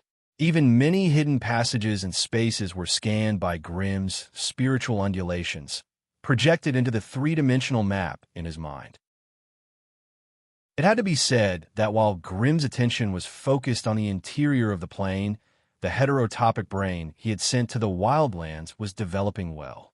That was because he had discovered thousands of extraterrestrial beings and astral wanderers living in the 100-odd floors above ground. Inside the city, Grimm had also discovered auction halls, amusement parks, casinos, taverns, inns, blacksmiths, enchantment factories, alchemy laboratories, magic equipment recycling workshops, and many other strange places. It seemed that in the 200 years he had not noticed, the Steel City had really become a city outside the realm, a huge camp where many alien races and astral citizens rested, resupplied, and exchanged information. The reason the heterotopic brain Gazlu was able to support such a huge city outside the realm was not by itself, but by a regular army of 6,000, as well as a reserve army of 13,000 hidden deep underground. Maintaining the 6,000 regular army was probably the limit of the heterotopic brain Gazlu's control. Otherwise, it would not have let so many of them hibernate underground. The teleportation room was 5 floors below ground, while the heterotopic brain Gazlu's residence was 50 floors below ground. From here to there, it could be said that there were many mechanisms and traps everywhere. Many areas and mountain passes were guarded by high-level magic equipment guards. It could be said that the gates were tightly guarded and airtight. After grasping the situation in an instant, Grimm slowly retracted his spiritual power, leaving the actual control of the Steel City to the heterotopic brain Gazlu. "Take me to see Gazlu," Grimm said calmly. With the strength of his and the heterotopic brain's spiritual undulations, as long as they were in the Steel City, they could communicate with each other anytime and anywhere. However, long-distance communication was one thing, and face-to-face communication was another. That was why Grimm did not hesitate to meet the heterotopic brain. As if he was not surprised or hesitant about Grimm's request, the clone brain suck quickly stepped aside and said, "Master, please come with me." In front of him, 10 high-level magic equipment guards opened the way, and the clone brain sock led the way. Grimm passed through one spacious and flat steel passage after another, passing through one metal entrance after another heavily guarded by the magic equipment guards, and went through one metal gate after another that was several meters thick.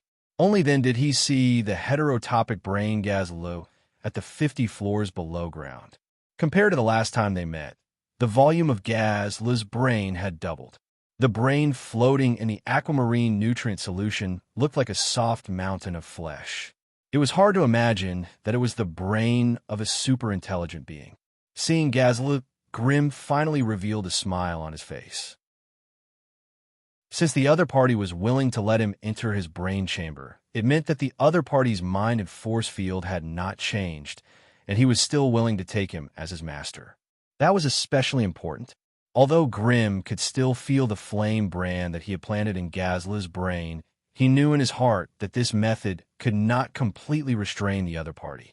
Such a method would not be able to completely restrain the other party. Knowing that Grim was willing, it wasn't impossible for him to give up a part of his brain and remove Grim's soul brand. Even now, the other party was still willing to serve him as her master and expose her weakest spot in front of him. This also showed her sincerity. Of course, Grim would gladly accept it. "Master, I didn't expect you to move so quickly. You're already at grade 5 now." Gazruvi's majestic voice resounded in Grim's mind, filled with endless emotions. When they first met, Gazruvi used the eternal ritual to become a grade 3 brain monster. At that time, Grim was just an inconspicuous human tier 2 sorcerer. But now, although Gazruvi was several times stronger than before, he was still stuck at the pinnacle of grade 3 and had yet to advance to grade 4. On the other hand, its previous tier 2 master had already left it in the dust, becoming a noble and revered tier 5 great sorcerer. This earth-shattering change was hard for an alien like Gazruvi to accept, and he even began to doubt his own intelligence and ability. Moreover, Gazruvi could feel 2 extremely powerful auras from this young master. This meant that he had at least 2 grade 5 items on him. Strength might have been obtained through luck, but grade 5 items were not something that could be obtained easily. Chapter 1442. Grim slept soundly in Steel City. In truth, with the vitality and spiritual force of a great rank 5 magus, even if he did not sleep for decades, he would not feel the slightest bit tired. However, this time, he had to lie down and rest. There was no other reason. His immense spiritual force needed to adapt to his current body, and this would undoubtedly require a certain amount of time. In Grim's mind, the AI chip projected the time he needed to adapt: 11 years, 3 months, and 8 days. And this was even with the help of the AI chip. From a certain point of view, the current Grim was comparable to those dragons that only knew how to sleep and eat. A short nap could last the entire life of some races. Hence, in a secret room in the 60th underground level of Steel City, Grim fell into a deep sleep, leaving only the AI chip to loyally guard him. And this sleep lasted for 11 years. Asterisk beep. Asterisk with the sound of the AI chip's alarm, Grim's consciousness trembled slightly, and his dormant consciousness slowly but persistently awakened. Without considering the bonus attributes of the 2 artifacts, Grim's spirit had reached 50 points. Compared to the 49 points of spiritual force of peak rank 4 Magi, Grim's was only 1 point higher. However, this 1 point difference was the key to turning stone into gold. When one's strength reached the higher ranks, almost every increase in spiritual force would provide an exponential boost to one's battle prowess. And this 1 point of mental power was equivalent to the total strength of the previous 49 points of mental power. This meant that from now on, any slight increase in Grim's main attributes would greatly increase his battle prowess. However, this also showed how difficult it was to increase one's main attributes.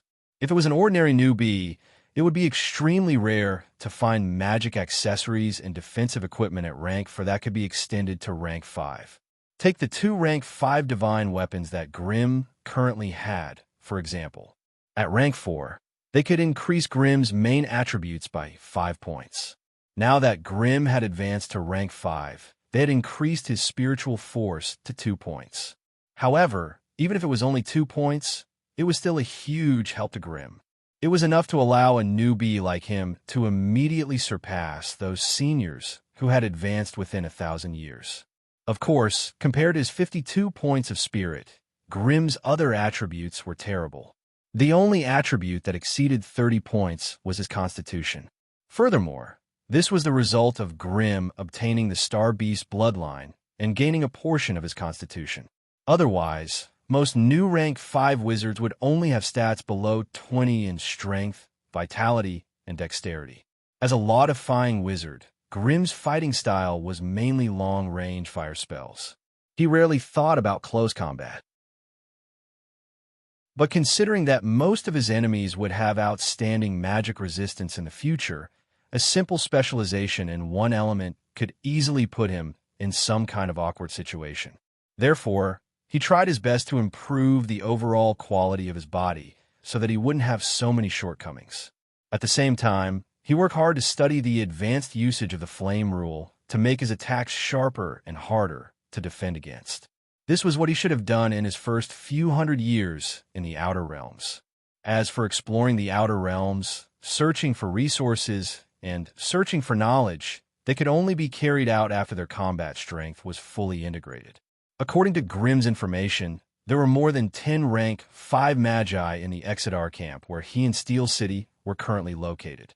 Most of them weren't good at fighting, so they rarely left the camp to explore the Outer Realms. The resources and knowledge they needed could only be obtained from the simple and crude trading market in the camp. This would undoubtedly slow down their research, but it was safer than those magi who spent most of their time immersed in the depths of the Outer Realms. Who was better between the two was up to the individual's opinion. Therefore, even though Grimm had just arrived, with the 2 points of main attribute from his 2 divine weapons, he had already surpassed those grade 5 seniors who were stationed in the camp. Closing his eyes, Grimm slowly sensed the surging flame energy in his body. He could feel that every strand of it had been dyed with a layer of gold. Although it couldn't completely reach the level of the laws of fire, it still possessed some of the mystical power of the laws of fire. More importantly, the important organs in his body were different from before. His flesh was a darker red, and his intertwined veins and tendons were thicker and more powerful. Every time the flame energy flowed in and out of his body like a tidal wave, it would become more condensed and heavy. Many of his bones were already showing signs of crystallization. Specks of tiny red crystals had replaced the fragile bone granules, becoming the main material used to construct Grimm's skeletal frame. These crystal grains echoed and resonated with the flame energy flowing around him, displaying extremely strong fire melting and fire resistance characteristics. This meant that the stronger the flame energy, the more active these crystals would be, and the stronger their physical defense and elemental resistance would be. However, after this special transformation, Grimm's weight had already exceeded a ton, and the strength and density of his flesh had reached a shocking level. Grimm slowly stretched his body and limbs, his bones and joints crackling all over his body. A copious amount of power quickly surged in his body, giving him the illusion that he could tear a mountain apart with his bare hands. Grimm raised his right hand and turned it over and over in front of his eyes, admiring it. In his mind, the AI chip projected a dense waterfall of data, covering his entire vision. This feeling of power was not an illusion, it was real. Under the AI chip's scanning, the flesh on Grimm's right hand gradually became transparent, revealing the muscles, tendons, blood vessels, and the flame energy flowing within them. The golden hand bone, the golden blood, the golden flame energy. With a thought, a large amount of flame energy surged into his right hand, and a subtle yet miraculous change occurred. The powerful flame energy and the golden bones and blood on his right hand intertwined and vibrated, producing layers of golden ripples that were invisible to the naked eye. The golden ripples were too dense, causing the power to seep out of his flesh and skin, forming a special flame force field around his right hand. Grimm stretched out his index finger and drew a line in the air, and the once indestructible void split open into black cracks. The fine spatial fragments slashed across Grimm's right hand like blades, but they did not damage his skin at all and were directly repelled by the flame force field. Spatial fragments. Their penetrative and cutting power was second to none in a plane. Now, even it could not hurt Grimm's flesh and skin, which showed that the strength of the flame force field had exceeded the limits of the plane's power. Grimm then took out a strange dagger made of black wrought iron, coated in fine gold, and enchanted with sharpness and magic penetration. He used the dagger to cut his right hand a few times, but other than leaving a few dark red marks, it did not harm his flesh at all. It seemed that the flame force field could also block physical attacks. Grimm added a bit more force, and the dagger's tip pressed down on the skin of his right hand, but it still did not cut through. At this moment, the skin on Grimm's right hand was as tough as a demonic dragon's leather armor, and only a +3 enchanted weapon would be able to harm his skin. Grimm hesitated for a moment before dispersing the flame energy in his right hand. As a result, the invisible layer of flame protection field also disappeared. This time, Grimm used more force, and the +2 enchanted dagger finally cut through the skin of his right hand, leaving a 30-centimeter long wound on the back of his hand, revealing the dark red flesh underneath.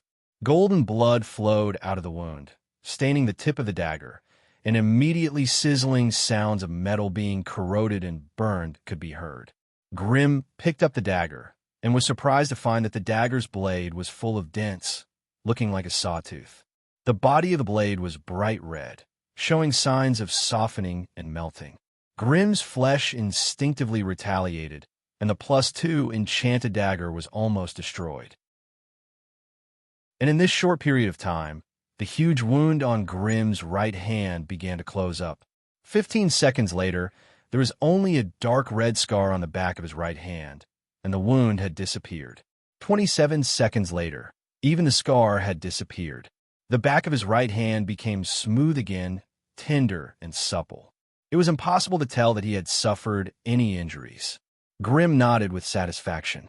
He then took out strong acid, strong corrosion, and various other strange solutions to test the strength of his body. Finally, the AI chip came up with a more detailed and comprehensive report. As he had not undergone any special tempering, Grimm's vitality was very ordinary. He had only reached 35 points by relying on the accumulation of high-grade resources and the nourishment of the astral beast bloodline. In the plane, this kind of vitality was comparable to that of a rank 3 dragon. However, in the outer regions, this kind of vitality could only be considered below average among the great rank 5 magi. It was stronger than those magi who comprehended laws, but was left far behind by the physique tempering magi, bloodline magi, and rank 5 magical creatures. According to the AI chip's calculations, without the support of flames, Grimm's body could only withstand magic weapons below rank 2. With the protection of the flames, he could withstand magic weapons below rank 3. With the protection of the 2 divine weapons, magic weapons below rank 4 would have no effect on his body. Only transcendent grade weapons of grade 5 and above could inflict visible damage to him. As for the recovery rate of his body, Grimm was only average.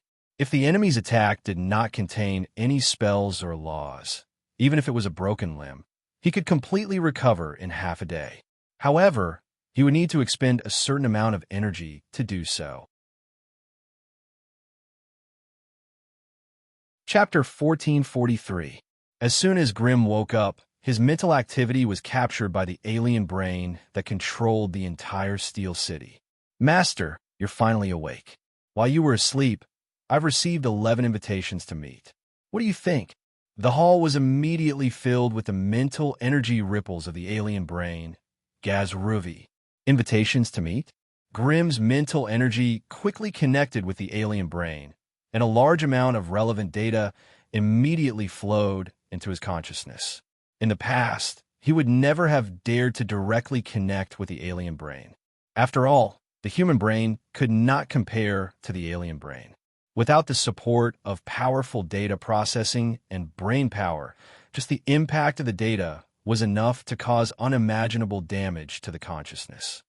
Burning Ring, Suna, Darkwing, Ire, Witchcraft Research Union, Gallman, Bloodsource Society, Fred, Light of Witchcraft, Albert. To be honest, Grimm could not help but feel dizzy as he looked at the names of wizard organizations and the names of the people he had never heard of. With his level in the past, it was difficult for him to come into contact with these great wizards. At that time, even if he had prepared gifts and taken the initiative to visit them, he would not have been able to get any attention from them. But now, after becoming a level 5 great wizard, even if he stayed at home, he would still receive snowflakes of invitations. But Grimm knew almost nothing about this information, so he was clueless as to how he should deal with it. Still, with such a knowledgeable person guarding him, Grimm naturally would not let go of this opportunity. Thus, with the help of the mental link, Grimm quickly obtained most of the information he wanted from the alien brain. It had to be said that the foreign camps were a hodgepodge of good and bad people. Most of the people stationed here were old pedants who did not like to fight and only liked to immerse themselves in research and experiments in the laboratory. Their strength might be above most mid to high-level wizards, but in the group of level 5 wizards, they were the typical weaklings. Once they left the wizard's pagoda, once they left the camp, it was unknown how much combat power they could unleash.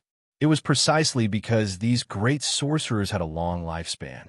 Therefore, in order to research the content they liked, they set up a large network in more than 10 sorcerer camps, establishing one small sorcerer organization after another that outsiders would find hard to understand. These wizard organizations usually only had 3 to 5 people, and most of the members were great wizards. Occasionally, they would invite some talented level 4 wizards to join. They were usually formed around a topic that everyone was interested in and did not involve too much profit or power. This was the case for the Witchcraft Research Union and the Light of Witchcraft. Apart from that, there were also some special sorcerer organizations that recruited members with the same ideals. They belonged to a secret group that had a closer relationship, a tighter organization, and a stronger binding force. These organizations included the Burning Ring, Dark Wings, and the Bloodsource Society. According to the intelligence gathered by the abnormal brain over the past 200 years, the Burning Ring mainly recruited fire element spellcasters. It could be considered a small organization formed by all the fire element sorcerers in Exodar and the surrounding camps. The Dark Wings was a secret organization formed by a group of dark wizards. Its members, research, and location were unknown. The Bloodsource Society was based in the Exodar camp, and it was a secret organization that specialized in bloodline research. The reason why they had invited Grimm was probably because he had the bloodline of the Star Beast. After going through the information on the alien brain, Grimm had a simple understanding of the origins of these invitations. It had to be known that as the power at the top of the wizard world was reaching its saturation point, there were fewer and fewer level 5 wizards leaving the main plane. Hence, new blood was hard to come by. It was no wonder that most of the wizard organizations in the Exodar camp had extended an olive branch to Grimm, looking forward to meeting him soon. After going through the 11 invitations, Grimm found 2 familiar names. The Great Wizard Salubo, the Great Wizard Onaik. Seeing these 2 names, Grimm could not help but furrow his brows and sink into deep thought. They were all Tier 6 great sorcerers. Furthermore, Grimm had some sort of relationship with them. Onaik was the current ruler of the Exodar camp. Although he had a level 7 great wizard, Ironvald, above him, Ironvald would not show his face for hundreds of years. However, the latter often disappeared for centuries, so most of the time, the internal affairs of the camp were handled by the grade 6 Great Wizard One-Ike. It was reasonable and logical for him to invite Grimm to meet him. However, there was a problem with the Great Wizard Salubo. To be honest, Grimm and Salubo had some conflicts. Grimm was originally from the Salubo family, and he had lived in the Salubo family since he was an apprentice until he reached Tier 2. During this period, he had been fortunate enough to have a brief encounter with the Great Wizard Salubo. Although it was only a projection of the Great Wizard Salubo's clone, it had inherited most of the Great Wizard's will. Later on, Grimm and a few of the higher-ups in the family parted on bad terms and left in anger to found his own Crimson family. The infighting between the Crimson family and the Salubo family had lasted for 300 to 400 years. The most serious conflict between the two was during a Tier 3 sorcerer selection in the scattered forest of towers. Grimm had crushed the Tier 3 sorcerer, Senazar, and knocked her out on the spot. She had lost the best opportunity to become a Tier 4 sorcerer. Since then, Senazar had never appeared again. It seemed that he had been transferred to some other plane, and a purple-eyed wizard had replaced him.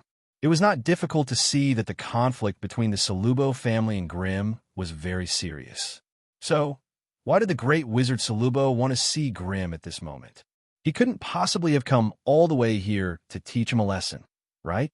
Grimm asked himself. If he was really a vengeful person, he would have eradicated the Salubo family long ago when he was ruling the Central Continent. The reason why he had not done anything to the Salubo family was because of the great wizard Salubo family. As such, the great wizard Salubo did not have much malicious intent. It was more likely that he wanted to ease the tension between them. After all, the great wizard Salubo had left the wizard world for a long time, and his family's power had gradually declined. On the other hand, Grimm's Crimson family was like the sun in the sky in the Central Continent. Grimm closed his eyes and thought, gradually figuring out what he needed to do next. Finally, Grimm opened his eyes and contacted the alien brain. Help me contact Sir Alnake. Tell him that I, Grimm, will personally pay him a visit. Exiled Lands, Exorticamp, Central Wizard Tower.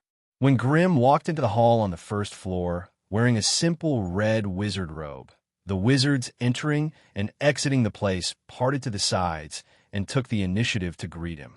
No one who could make a living in the outer world was weak. The weakest wizard among them was at least a grade 2 wizard. Most of them wore a yellow badge representing the Exorticamp on their chests. This meant that they were part of the management team of the Exorticamp and had the corresponding authority to enforce the rules. Even though they had never met Grimm before, that did not stop them from knowing his identity.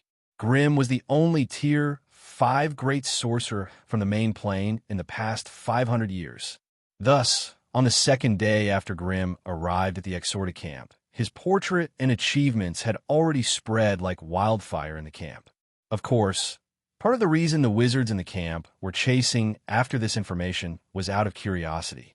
The other reason was that they wanted to get to know this legendary fire wizard and avoid offending the great wizard. This kind of situation was not uncommon in the camps of the outer world. Some ignorant fellows swindled their way to some of the great sorcerers. Thus, the great sorcerers were enraged and massacred the other party's family. After this happened a few times, all the sorcerers in the camp learned to be obedient. Every time they arrived at a camp of the outer world, the first thing they had to do was to buy information about the leaders of the camp. With this, they would not cause any trouble that could not be dealt with. Thus, during the 11 years that Grimm had been in hibernation, everything about him had spread like wildfire in the camp. The fastest wizard to advance in rank. His battle prowess was valiant, and he had even unified the Central Continent, killed many lesser disaster lords, insta-killed the fire god's projection. Any one of these pieces of information would be huge news that people would ponder for a long time. However, at this moment, they were all focused on a newly promoted Grade 5 Great Wizard. Thus, during this period of time, Grimm's name was like thunder in the ears of the people in the Exorticamp. For a time, he even overshadowed some of the veteran Grade 5 Great Wizards. The most direct result of this was that the moment Grimm stepped out of Steel City and arrived at the gate of the Wizard's Pagoda at the center of the Exorticamp, he was immediately recognized by every wizard he met. To be honest, he had stepped into a completely foreign land, yet every stranger he met bowed and greeted him. This strange psychological experience caused a strange expression to appear on Grimm's face. He did not know how to deal with it. Fortunately, he was a great wizard, and no one here dared to find fault with him. The first person to greet Grimm was an old acquaintance, Kerf, the person in charge of the patrol department of the Exorticamp and a peak Grade 4 Great Wizard. After asking about Grimm's intentions, Kerf enthusiastically communicated with the tower spirit of the Wizard's Pagoda, Compass. Chapter 1444. Out of Grimm's expectations, the door only opened 3 days later. 3 days later, the tightly shut door suddenly opened, and the great wizard Onake, who was dressed in a black robe and had a gloomy expression, hurried out. He raised his head and saw Grimm standing respectfully outside the door. "Who are you? Why are you here?" "Commons, your vigilance is getting worse and worse." Onake, who was in a bad mood, seemed to have forgotten about Grimm's existence. He muttered angrily, "Respected Sir Onake, please watch your words. I've already sent you information about Wizard Grimm's visit 3 days ago. You were too engrossed in the 9th experiment and chose to ignore it." Common's sharp rebuttal echoed in the space. Hearing Common's explanation, Onake scratched his head and continued to mutter that he understood. "You are Grimm?" Onake looked up, as if he was trying to recall something. "That's right. You just advanced to level 5 in the main plane not long ago." "Yes, I remember now." Grimm stood quietly and respectfully, trying his best to restrain his mental energy. His sharp senses told him that the thing standing in front of him was not a living thing, but a ball of intertwined yet orderly light of laws. Hundreds of chains of laws were tightly wrapped around the law core, then stretched out in all directions like octopus tentacles. There were even some law chains that entered the void of the plane out of thin air, as if they were maintaining a close and synchronized connection with some other planes. Of course, the thickest chain of laws was connected to the central wizard pagoda in front of him. As long as the great wizard Onake needed it, he could connect to the tower spirit at any time and control everything that happened in the central wizard pagoda. As if sensing Grimm's gaze, the great wizard Onake's body shone brightly, and a formless ripple of laws cut off all of Grimm's mental energy tentacles. He then hid himself in a ball of intense light that no one could look at directly. Grimm took a step back, and he could not help but rub his eyes. He did not know what method Onake used, but he felt a piercing pain in his eyes, and he could no longer see anything. "Lad, let me teach you a lesson. When you're outside, don't always use your mental energy tentacles to probe around. If you meet someone with a bad temper, just based on your actions just now, they'll punish you." Grand Wizard Onake chuckled. "Seeing that you're a newcomer who has just left the main plane, I'll let it slide this time. Thank you for your guidance." Grimm bowed to express his gratitude, while slowly releasing fire elements to repair the damage to his eyeball. To be honest, a normal person would find it hard to adapt to the sudden change of status from a bossy superior to a newbie who had nothing right after coming out of the plane. Seemingly satisfied with Grimm's attitude, a smile appeared on Onake's face as he said indifferently, "Come with me." With that, a 2-meter-tall small portal suddenly appeared in front of Onake, and he walked into it without hesitation. Grimm quickly followed suit. The teleportation point was located in a luxurious and spacious reception room. The whole room was filled with a soft and bright white light, illuminating the floor, walls, and ceiling. In the middle of the room was a large wooden table and chairs, with various wizard spell books, scrolls, brushes, ink, and other writing utensils scattered across the table. Once Onake returned, he sat behind the wooden table and rummaged through the messy storeroom. Finally, he pulled out an old scroll from the bottom of a slanted pile of books and threw it to Grimm. "Take a look for yourself. As a newcomer, if you want to stay in a sorted camp for a long time, you'll have to follow the rules. Also, if you want to build a wizard's pagoda within the camp, you'll have to report the location and specifications of the wizard's pagoda." Grimm's fingertips felt the unusual toughness and smoothness of the material as he held the scroll in his hand. The AI chip immediately projected the conclusion of the material in his mind. A dragonhide scroll. The reason why Grimm was certain that it was a dragonhide scroll was because he could sense a faint aura of a dragon from it. Only someone like him, who owned a small plane of the giant dragons and was in contact with various dragon materials, would be able to sense it so keenly. He unfurled the dragonhide scroll and immediately saw the densely packed magical words on it. The Kembian language. This could be considered one of the most widely used magical languages in the Magus camp. The contents of the scroll were simple. It introduced the scale and rules of a sort of camp, as well as some rules that outsiders had to follow, as well as some special matters to take note of. Generally speaking, any camp in the outer realm would welcome the great magi with open arms. After all, the more great wizards there were, the greater the power and influence of the camp. Moreover, every great sorcerer did not roam the world alone. For them to be able to reach where they were today, they all had the support of a considerable force behind them. Hence, every time a great magus was stationed in the camp, it was equivalent to bringing in a magus organization that had considerable influence in the plane. As for the size of the faction, it depended on the great wizard's talent in management and management. However, most wizards did not like to do such trivial things, so it was rare for a camp to grow into a large faction.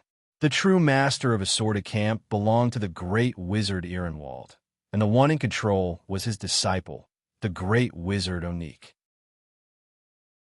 If Grimm wanted to stay in a sort of camp for a long time, he would inevitably have to build a wizard tower of his own, which would be incorporated into the camp's management. Of course, Grimm had already established himself in the Exodar camp more than 200 years ago. It was the Steel City outside the camp. However, this Steel City was outside the camp and did not receive the camp's direct protection. Hence, most of the time, the Steel City could only defend itself against the attacks of wandering denizens of the stars or astral beasts. Once Grimm chose to join a sort of camp, he would receive the protection of a great wizard, but at the same time, he would have to take on some of the camp's responsibilities. That was, he would have to take up a position in some of the camp's law enforcement departments, becoming one of the managers. Of course, as a great wizard, he did not need to do all the hard work himself. There were complete and efficient teams in every department of the camp, and there were the workers that supported the entire operation of the camp. As the top-level managers, the great wizard only needed to check on their work regularly, and then reward or punish them according to the rules. Only when something big happened that they could not handle would the great wizard have to step forward and solve it. And such a big event would only happen once or twice in 8 to 10 years. Hence, most of the great magi would not reject such a duty. Moreover, only by taking control of the camp's law enforcement department would they be able to place some trusted subordinates there. This way, they would be able to meddle in the camp's resources and material market and obtain some rare resources that could only be found in the outer regions. Such a mutually beneficial situation was undoubtedly very beneficial to a newcomer who had just stepped out into the world. Unfortunately, Grimm had his own plans for his future, and naturally could not follow in the footsteps of those ordinary people. Have you chosen? Which department of the camp are you going to join? Onique asked impatiently as he yawned. Grimm carefully returned the dragonhide scroll and said softly, "My lord, I do not intend to join the camp." The air in the room suddenly froze for a moment. Onique suddenly raised his head and carefully sized up Grimm for the first time. "You said you do not wish to join the camp. Could it be that you have connections with other camps? Did the Endless Garden pull you over?" For some reason, when the name Endless Garden was mentioned, Onique's lazy gaze suddenly turned cold, as if there was a trace of anger hidden within. "Endless Garden?"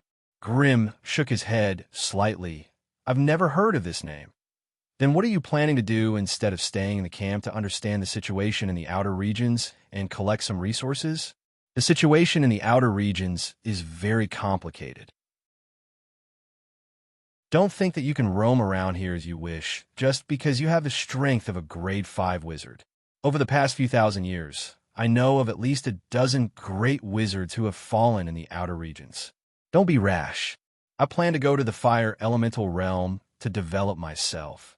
That place suits my soul and should be much better than the camps in the outer regions." Fire elemental realm. Onique muttered to himself, and could not help but nod in agreement with Grimm's thoughts.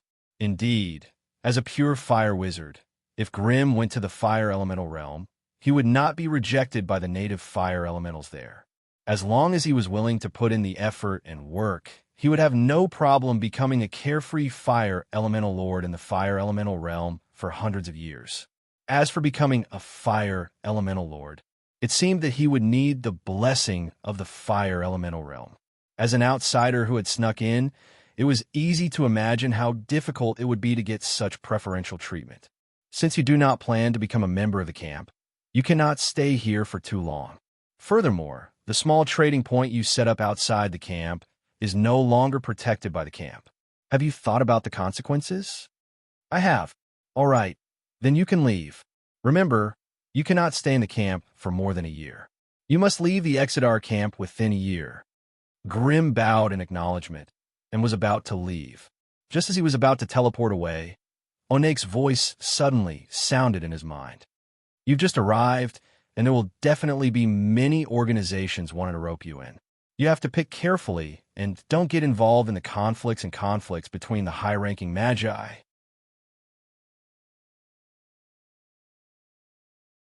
Chapter 1445. The Fire Elemental Plane. At the edge of the Sea of Ashes. This was a world of flames that was completely different from the material plane. Apart from a fire element, there were no other elemental particles. The mountains, rivers, earth, and sky were all formed by special forms of fire element. Even a small patch of soil on the surface contained an impressive amount of fire element. Most of the fire elemental creatures had no intelligence or consciousness. They were born in flames and wandered aimlessly in this fire elemental plane until their consciousness died. Only those fire elemental creatures that had accidentally fused with the flames of the outside world and grew stronger could develop true intelligence. Hence, in the fire elemental plane, fire elemental creatures that had extraordinary intelligence and could control their own lives were extremely rare. The elemental plane was different from the material plane. It was almost completely open. The four main elemental planes were like a public elemental domain. Spellcasters from any material plane could receive a response from the elemental plane through sacrifice, resonance, and exchange. Just like the flame gate that Grimm usually cast, he could sacrifice a portion of his mental strength and fire energy to open a gate to the fire elemental plane and recruit some elemental warriors to fight for him. And this was the core content of most of the fire summoning spells. Today was another ordinary and peaceful day in the fire elemental plane. However, at the edge of the Sea of Ashes, a dense teleportation gate suddenly opened, and Grimm strolled out. Different from the outside world, Grimm's spirit was roused the moment he stepped in. In the air, rich and lively fire elements surged into his body like a tide, causing his human body, which had been suppressed for a long time, to burst into a pillar of fire that soared into the sky with a bang. Grimm's body also expanded in the raging flames, only stopping when he was 100 meters tall. Apart from the changes in his body, the law of fire in Grimm's body was also stimulated by the dense fire element and materialized. Two different colored flame halos vibrated around Grimm's body, continuously circling back and forth. Every time they intersected, they would sprinkle bits of magical radiance. The law system hidden behind the fire elemental world was also triggered by Grimm's law of fire. Some unknown things were transmitted into Grimm's body through the chain of laws. At the same time, some of Grimm's unique laws were transmitted into the massive system of laws of the plane. The two of them coupled and exchanged with each other, thereby triggering some changes in the laws of fire. Ordinary creatures would not be able to sense this anomaly at the level of rules, but it could not escape the notice of the flame monarch, Gromus, who was just a wall away. A majestic flame will cross the air and collided with Grimm's consciousness. Grimm let out a muffled groan, and the flames around his body dimmed. Then, under Grimm's urging, they suddenly shone brightly and withstood his opponent's barbaric charge. So it's you. I was talking about an inexplicable soul that popped out from there. You're already at level 5. It was the consciousness of the flame monarch, Gromus, who had once fought with Grimm. Its actions were rude and domineering, not because it had any opinions or hostility towards Grimm, but because it was an instinct of a flaming creature. In other words, flaming creatures did not understand the meaning of the word gentle. If Grimm's spiritual force had not increased greatly after advancing to level 5. The power of Gromus would have caused his body to explode and his spirit to dissipate. Greetings, Lord Flame Monarch Gromus. Although Grim was of the same rank as Gromus, Gromus had advanced thousands of years earlier than him. This kind of long experience required a certain amount of respect. You human magi may be short-lived, but I'm impressed by your passion for advancing. However, human, since you've reached level 5, you'll have to abide by the laws of the fire elemental plane. Gromus's resonant voice echoed in Grim's mind. I was just about to ask Lord Flame Monarch, what do I need to pay attention to in this place? Grim lowered his posture and asked softly, there's nothing special you need to pay attention to. After all, you're all-powerful beings who have surpassed the realm of extraordinary. As long as you don't invade the territories of other flame monarchs, you can do whatever you want here, Gromus warned. However, remember not to go within 100 miles of the territories of other flame monarchs. Otherwise, you'll start a war between the flame monarchs. Grim sucked in a breath of cold air. Only now did he realize why Gromus Will of Flames had chased after him the moment he released his spiritual force. Seeing that you're an old acquaintance and have just entered the fire elemental plane, I won't pursue this matter further. Gromus then passed over a large map of the Flame Monarch's territories and chuckled. This is the distribution of the Flame Monarch's territories within 1,000,000 miles of the Sea of Ashes. You can find a territory that isn't under the jurisdiction of a Flame Monarch and settle down. Over there, you could take as many territories as you want. However, don't slaughter the natives of the fire elemental plane for no reason. Otherwise, once the will of the plane lists you as an unwelcome individual, you won't be able to make any more friends in the fire elemental plane. Grim nodded in silence. He knew that Gromus was repaying him for the divine flame stone. Although it had been a fair trade, Gromus had obtained the divine flame stone, and Grim had obtained the knowledge to condense flames of loss. On the whole, however, the flame monarch Gromus had gained a small advantage. If Grim was still that insignificant human magus, the flame monarch Gromus would not have cared too much about this. Now that Grim had become a rank 5 magus that was on par with him, he had no choice but to treat him fairly and try his best to rope in this powerful magus with great potential. Thank you, Lord Gromus. I'll contact you as soon as I've settled down.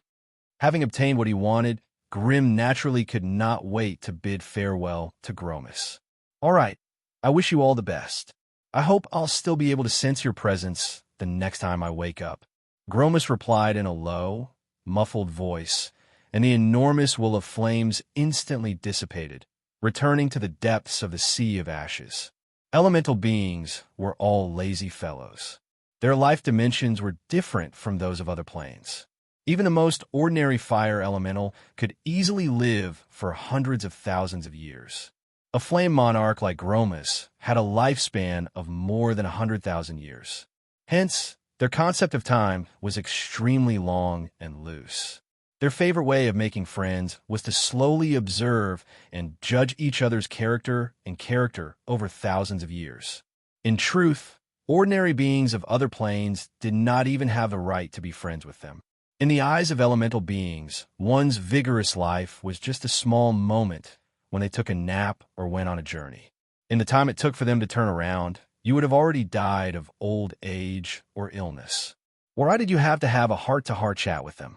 Grim had also reached rank 5, but his lifespan was only a tenth of Gromus. Hence, Grim was already overjoyed that Gromus was so friendly. After a few flame leaps, they left the Sea of Ashes and found a quieter place. Only then did Grim quickly communicate with the Chip. In the past, he'd thought he'd need to interrogate a few flame lords to obtain information on the internal geography of the fire elemental plane and the distribution of power. Now, he'd obtain it easily. Next, he naturally had to formulate an effective plan of action. Chip, show me the map that I just obtained. In the blink of an eye, an extremely large map was projected in his mind. The entire map was drawn with the Sea of Ashes at the center. The Sea of Ashes stretched for hundreds of thousands of kilometers, occupying the center of the map. It was marked red, and above it was the crown of Groma's sovereign. The surrounding 2 to 300,000 kilometers was marked yellow. This was the territory of Groma's subordinates. Groma's territory covered an area of 500,000 square kilometers, and the area he ruled was equivalent to a third of the central continent Grimm was in. It didn't sound like much, but you had to know that in the fire elemental plane, there were hundreds of flame monarchs like Grooms. And this was the truest and most direct depiction of the power of the fire elemental plane. 2 of the 4 corners of the map had been painted dark red. These were the territories of the flame monarchs Thanos and Zetas. One was a rank 5, the other a rank 6, and they were powerful lords that could not be provoked casually. In that case, only the southwest and northeast directions still had large patches of green land. Those were scattered areas ruled by high, middle, and low-level flame lords. If Grimm wanted to settle down soon, he would have to think about those rank 4 flame lords. Southwest and northeast. Grimm's gaze wandered between the 2 directions, and all he could see were completely unfamiliar names of places and overlords. Firebird Peak, Lord Zamek, rank 4. Burning Harbor, Flame Spirit, rank 3. Giant Rock Mountain, Molten Giant, rank 3. Land of Light, Undying Bird, rank 3. It had to be said that the vastness of the fire elemental plane had given rise to a large number of flame creatures. All kinds of fire creatures, races, and tribes occupied different regions, reproducing, living, and strengthening for generations. The ones marked on the map were the large and medium-sized organizations of rank 3 and 4, and the smaller ones were ignored. No matter how panicked Grimm was, he would not go after the smaller ones. Chapter 1446. Half a month later, Blazing Cavern. Grimm's mighty 100-meter-tall body stood atop a small volcano, silently observing the dark red world of black smoke and flames around him.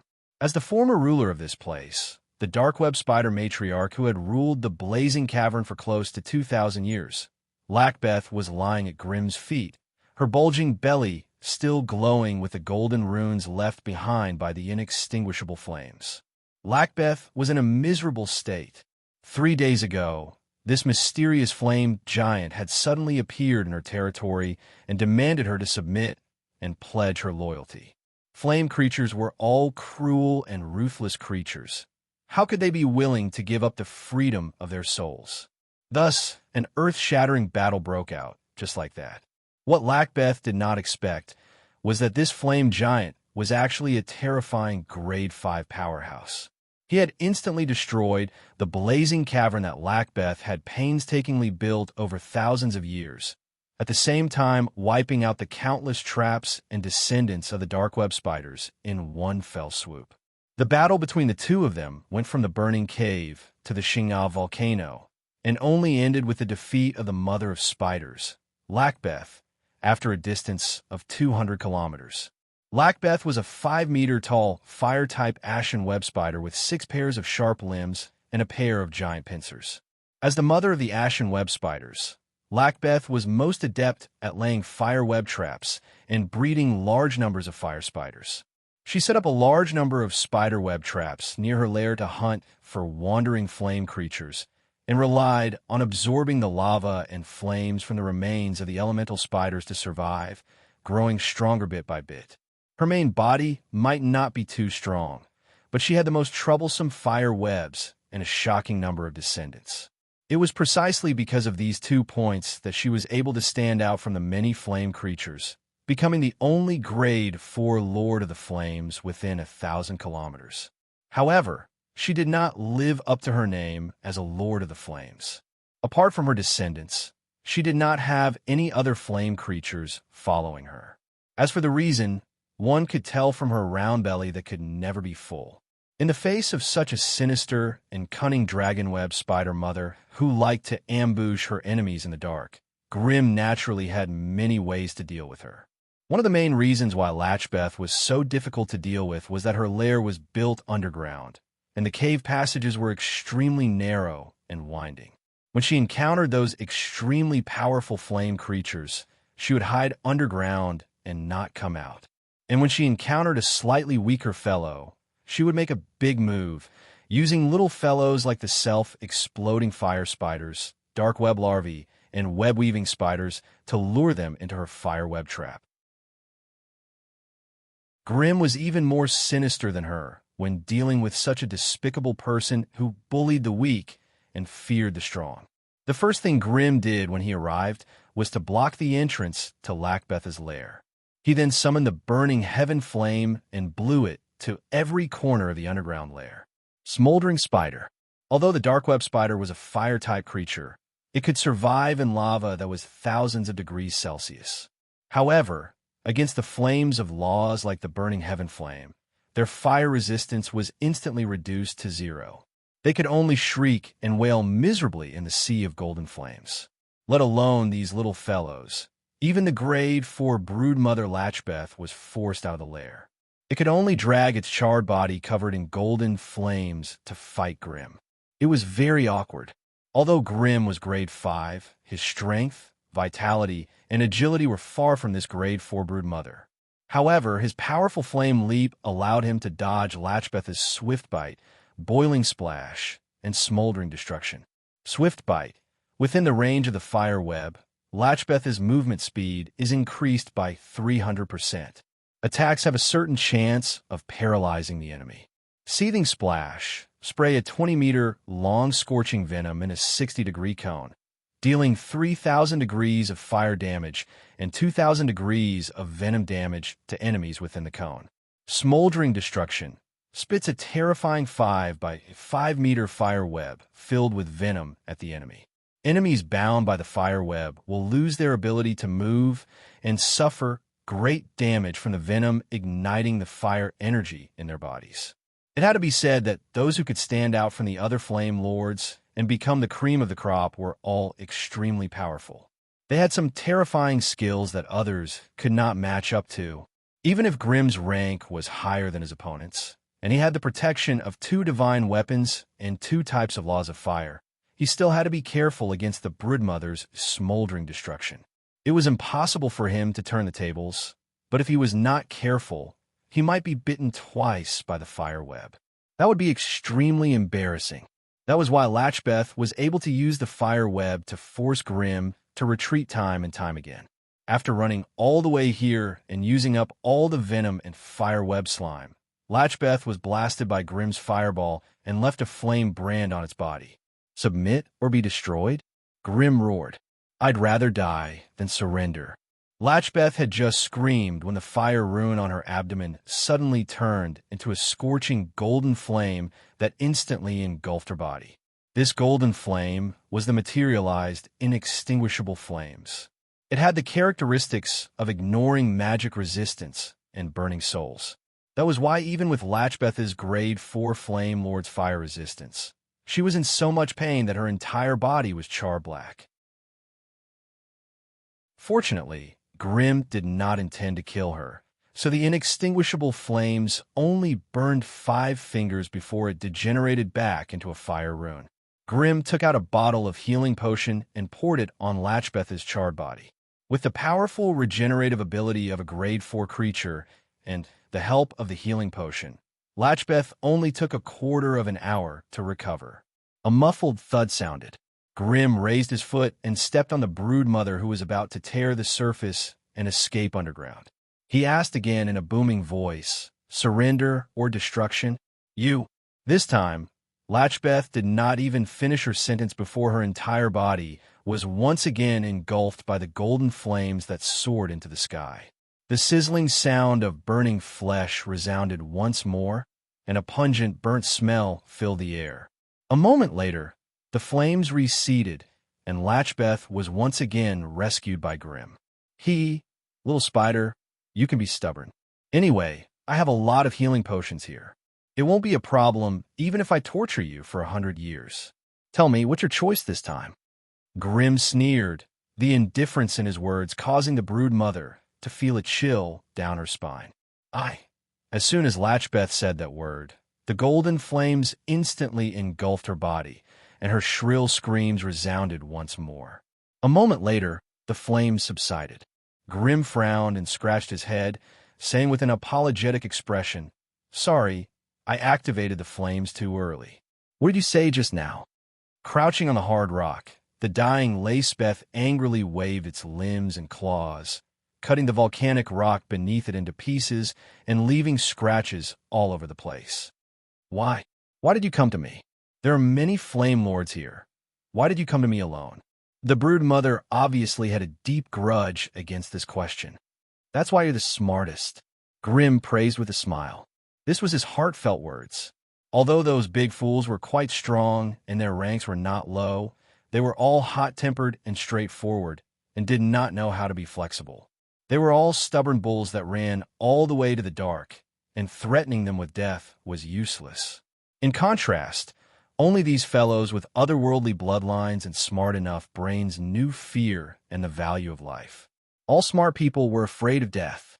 This was the iron law concluded by the wizards, and Grim deeply agreed with it. "What if I don't surrender?" Even with such a serious injury, Lachbeth only needed to slow down for a moment before her whole body entered a state of rapid recovery, and even her speech became stronger. "Then I'll play with you for a while, until my patience runs out." Grim explained in a simple and honest manner, "When that time comes, I'll twist off your head as a trophy, break off your spider legs to make daggers, pull off your claws to make scissors, and dig out your silk sac and poison glands to make magic equipment. Let me think, what other valuable things do you have on you? Right? I can even extract souls. Hey, little spider, do you have a spider crystal in your body? I heard it's something good." Hearing Grim's explanation, the dragonweb spider queen, Lachbeth, could not help but shiver. As a high-level intelligent life form, she was different from those big guys who were born stupid and had violent temperaments. She knew that if a high-grade elemental creature like her fell into the hands of a human magus, death was not the end, but the beginning of endless torture. Thinking about the miserable life of slavery that she would have to live for thousands of years, Lachbeth could not help but be overcome with sorrow. She lay there and bawled.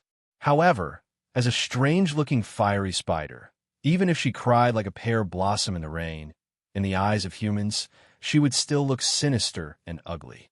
"Hey, little spider, have you made up your mind? If you don't surrender, I'll have to eat your spider legs first." Grim impatiently stomped on her feet, causing the spider mother to squeal in pain. "I surrender. I surrender." The tyrannical was afraid of the wicked. The dragonweb spider Queen Lakebess, who had been running amok in this area for 2,000 years, finally lowered her proud head and surrendered to Grim. The next step was simple. Lachbeth released her consciousness, and Grim branded his soul imprint within.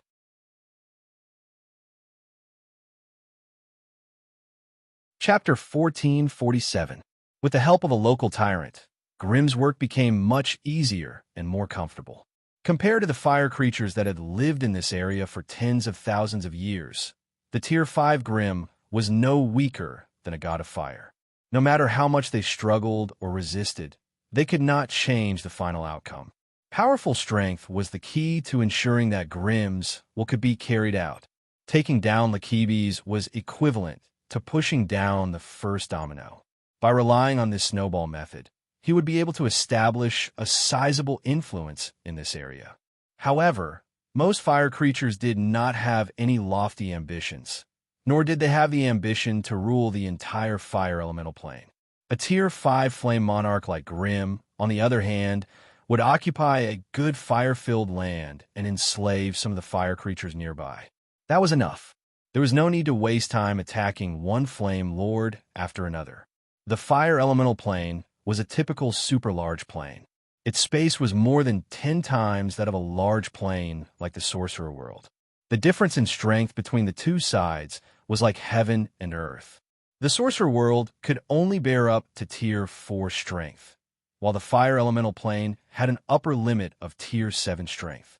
This meant that there was a high chance of encountering terrifying fire creatures as high as Tier 7 in the fire elemental plane.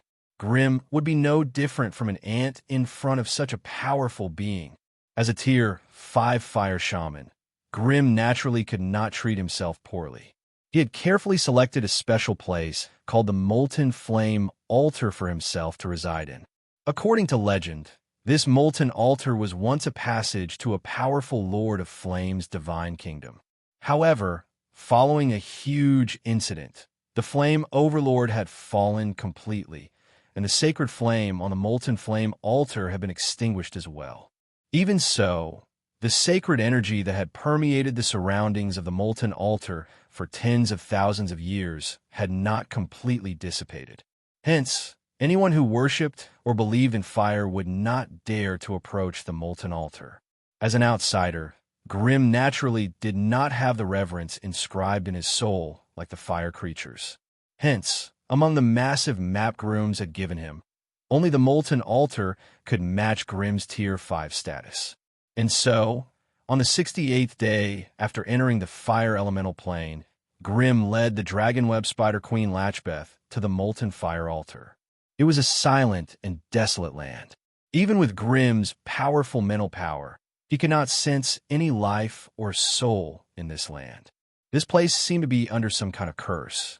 Even the heat waves blowing on the scorching and dry land carried an indescribable aura of depravity.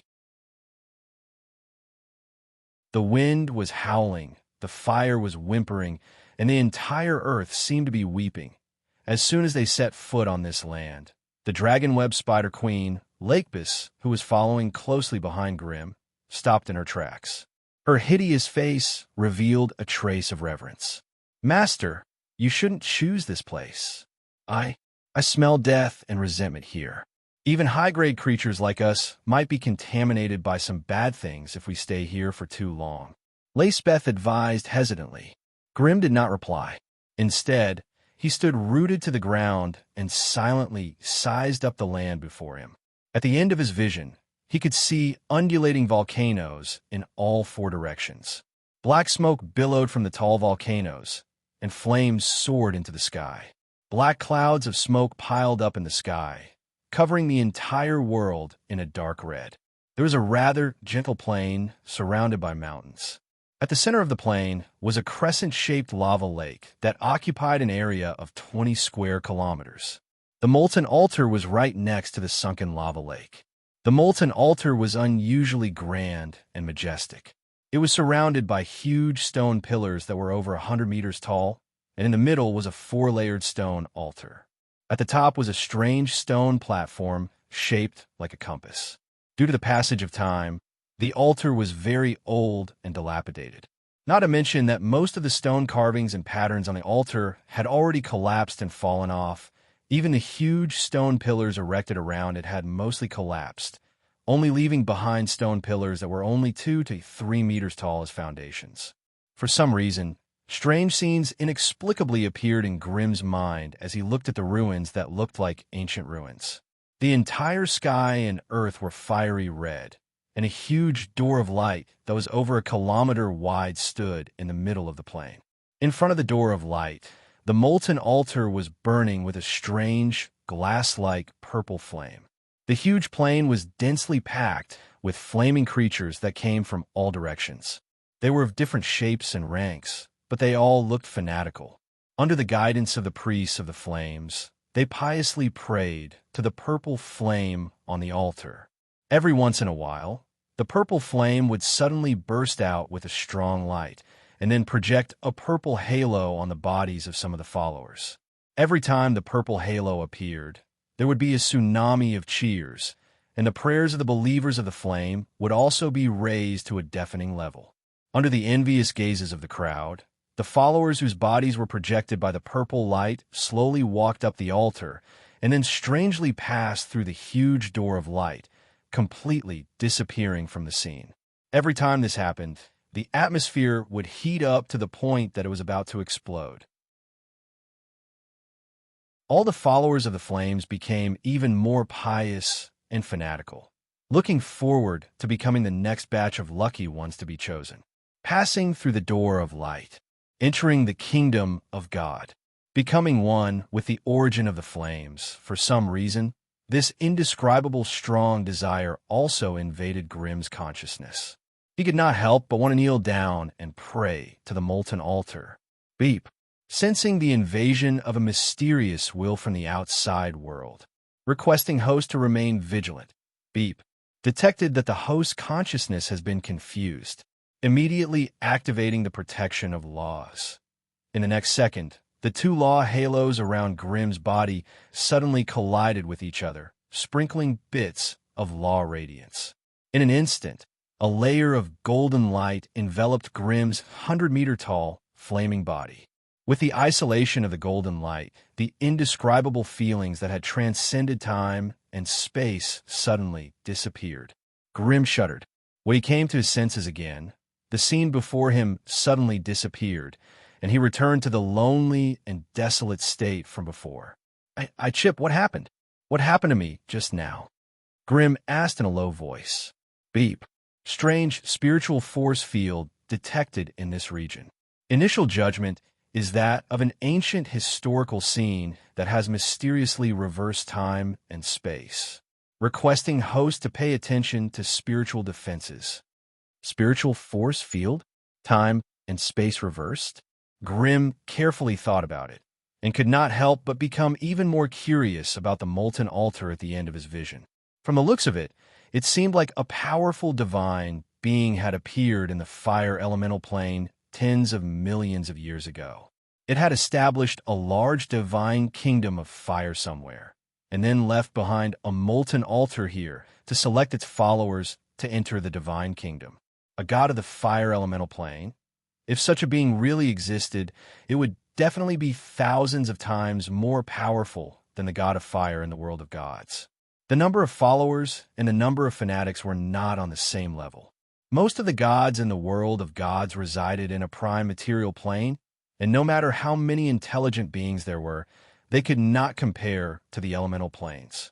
On top of that, elemental beings were mostly simple-minded and had simple needs, unlike the intelligent beings in the prime material plane who had messy thoughts and endless desires.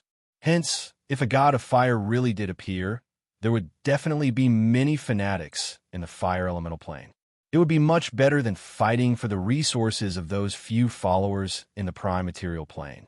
However, according to Grimm's understanding, the most powerful being in the fire elemental plane was the rank 8 sovereign of flames. He had never heard of a god of fire that relied on faith. It seemed that it was very difficult for elemental beings to give birth to true elemental lords. All of this was said to be directly related to the Titans. Grimm had read about the ancient Magi's biographies in the Scattered Towers. Some Magi had speculated that the 4 elemental planes were where the basic particles of the multiverse were concentrated. They were also the source of all extraordinary abilities in the material plane. In order to prevent the 4 elemental planes from giving birth to beings that were too powerful, and thus preventing the material plane from absorbing energy from the elemental plane, the Titans were ordered to patrol the elemental plane regularly and get rid of powerful beings that had the potential to become elemental lords. Hence, even though the 4 elemental planes had vast lands and endless elemental beings, the highest they could give birth to was a rank 8 elemental lord. There had never been a rank 9 elemental lord. This was the main reason why they were hiding behind the scenes. In that case, the fallen sovereign of flames should have been a powerful being at the peak of rank 8. It was precisely because it was too powerful that it had been attacked by the Titans, causing its divine kingdom to collapse and the altar to be destroyed. Even after tens of millions of years, the molten altar still retained a portion of the strange energy from ancient times. It could drag people into some sort of spiritual illusion and allow them to understand some ancient secrets. However, Grimm had used his own strength to break free from the illusion. If he had not, what would have happened to him? Grimm hesitated for a moment before asking in a low voice, "Lackbeth, have you heard of this molten altar? Are there any taboos here?" Lackbeth, the mother of dragonweb spiders, curled up behind Grimm and scanned the altar in the distance with fear. Her voice trembled as she spoke. As long as it's a creature native to the fire elemental plane, it will not approach the molten altar of its own accord. On the contrary, outsiders seem to be summoned by the altar and are unknowingly drawn in. Do outsiders often go missing here? Yes. Many outsiders never appeared again after they got close to the altar. No one knew where they went. However, reliable information says that. At this point, even Lacbeth could not help but lower her voice. Their souls have been absorbed by the dead sovereign of flames, becoming the energy for its resurrection. As for whether it's true or not, I don't know. The sovereign of flames premeditated resurrection. This was shocking news.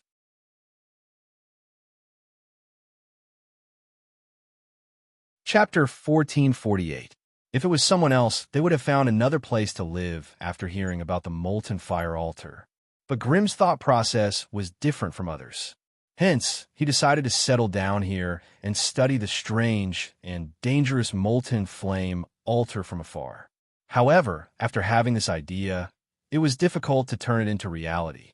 The fire elemental plane had no shortage of laborers. There were tens of meters tall coolies who could lift a few tons at a time. However, there was a clear lack of architects with architectural skills and aesthetic views. Unlike the material plane, which had all sorts of professions and specialization, the fire elemental plane didn't have any professions at all. Naturally, there wouldn't be any corresponding skilled workers. There is only one type of profession in the fire elemental plane, and that was vagrants. The moment the fire elementals were born from the flames, they would wander around. If they found a suitable place to live, they would stay there for the rest of their lives. If not, they would wander forever until the consciousness in the core collapsed and returned to the chaotic flame energy. Therefore, the fire elemental plane was still in a chaotic, primitive state. There was no broad concept of a country, and there was no concept of cooperation.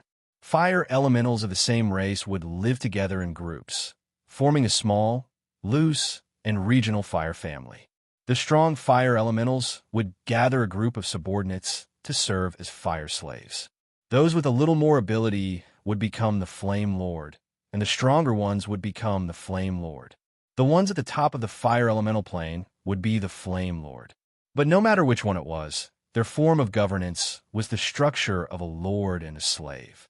However, the Flame Lord and the Flame Lord occupied a larger territory and had more slaves to control.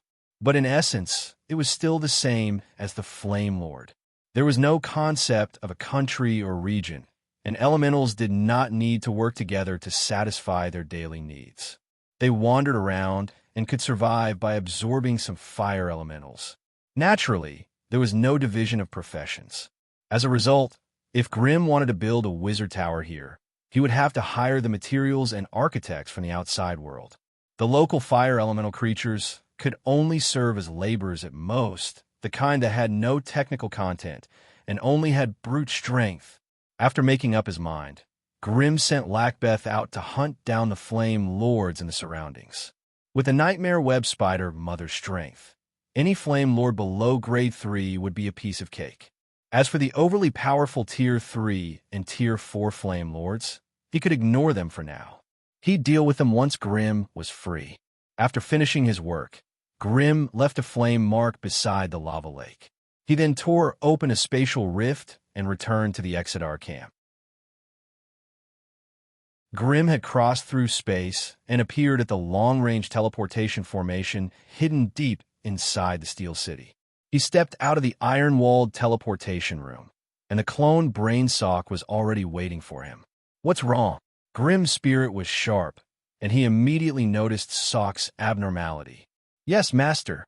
Even though the clone brain sock was arrogant and conceited, and his character was just as bad as his predecessors, he didn't dare to be negligent or impolite in the slightest when faced with a legendary fire wizard who was getting more and more powerful by the day.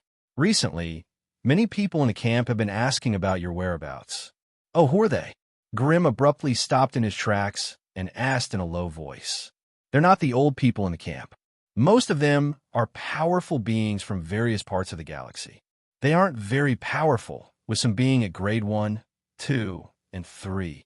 However, they've been asking about you the moment they've arrived, and they're especially concerned about where you're staying. Can you find out their identities? Grimm laughed coldly, making some conjectures in his mind.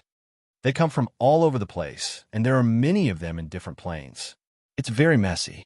However, they all have one thing in common. Followers of the fire god. Grimm asked in return. More or less. Even if there are a few who aren't followers of the fire god, they're like mercenaries from the astral plane. Grimm pondered for a moment, and suddenly asked, what's the relationship between the Magus faction and the world of gods in this region? It's very chaotic. Just as you know, the Magus faction has never been a monolithic entity.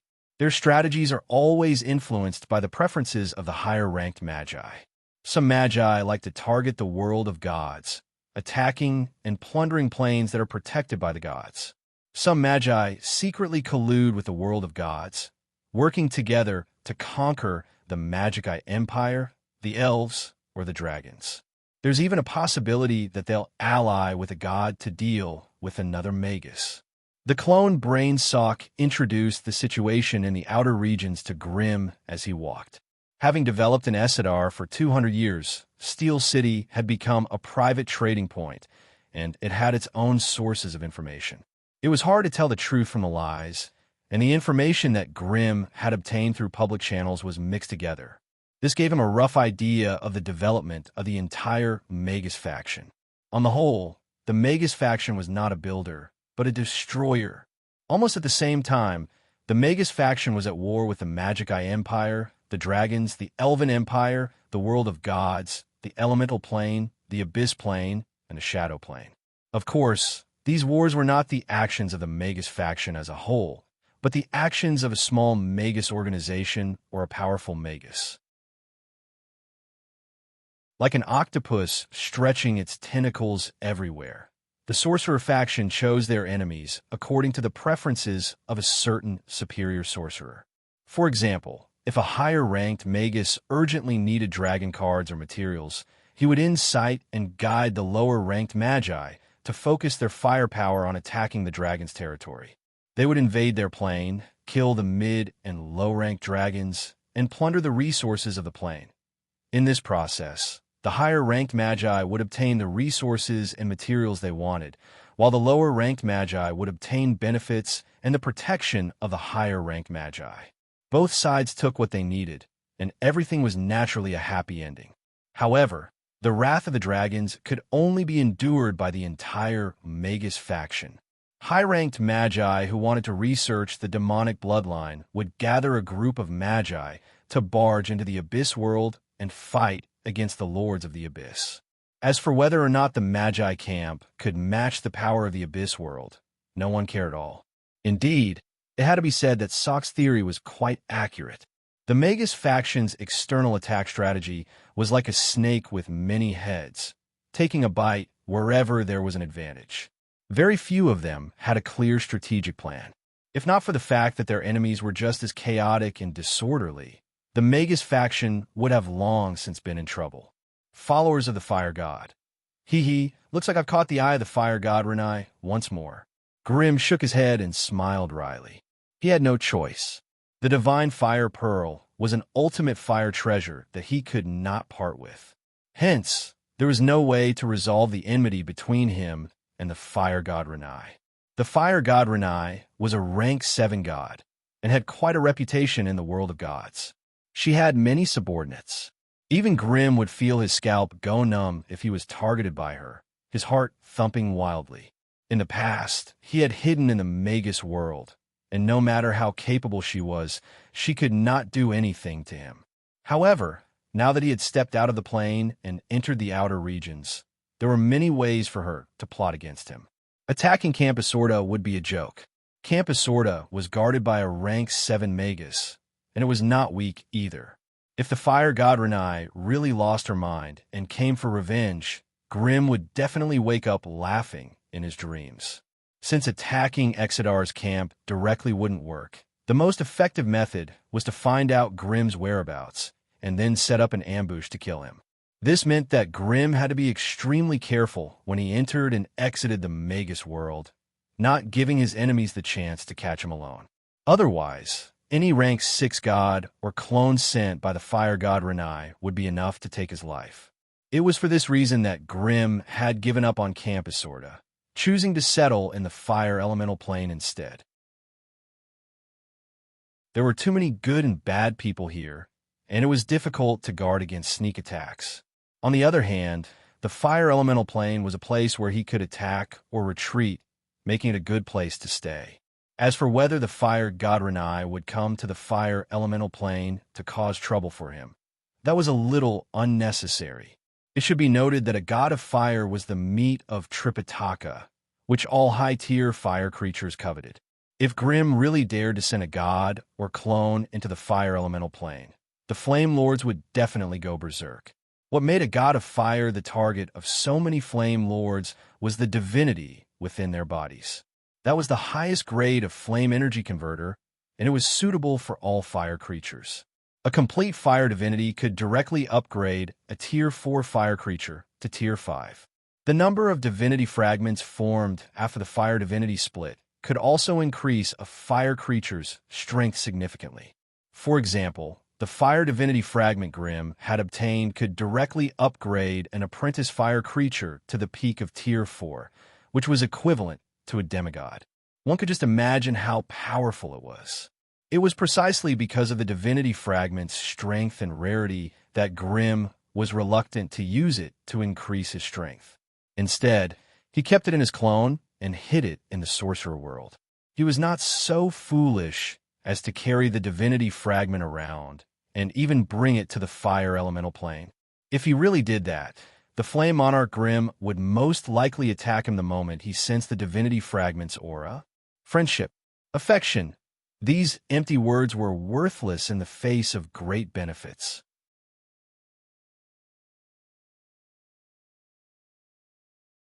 Chapter 1449.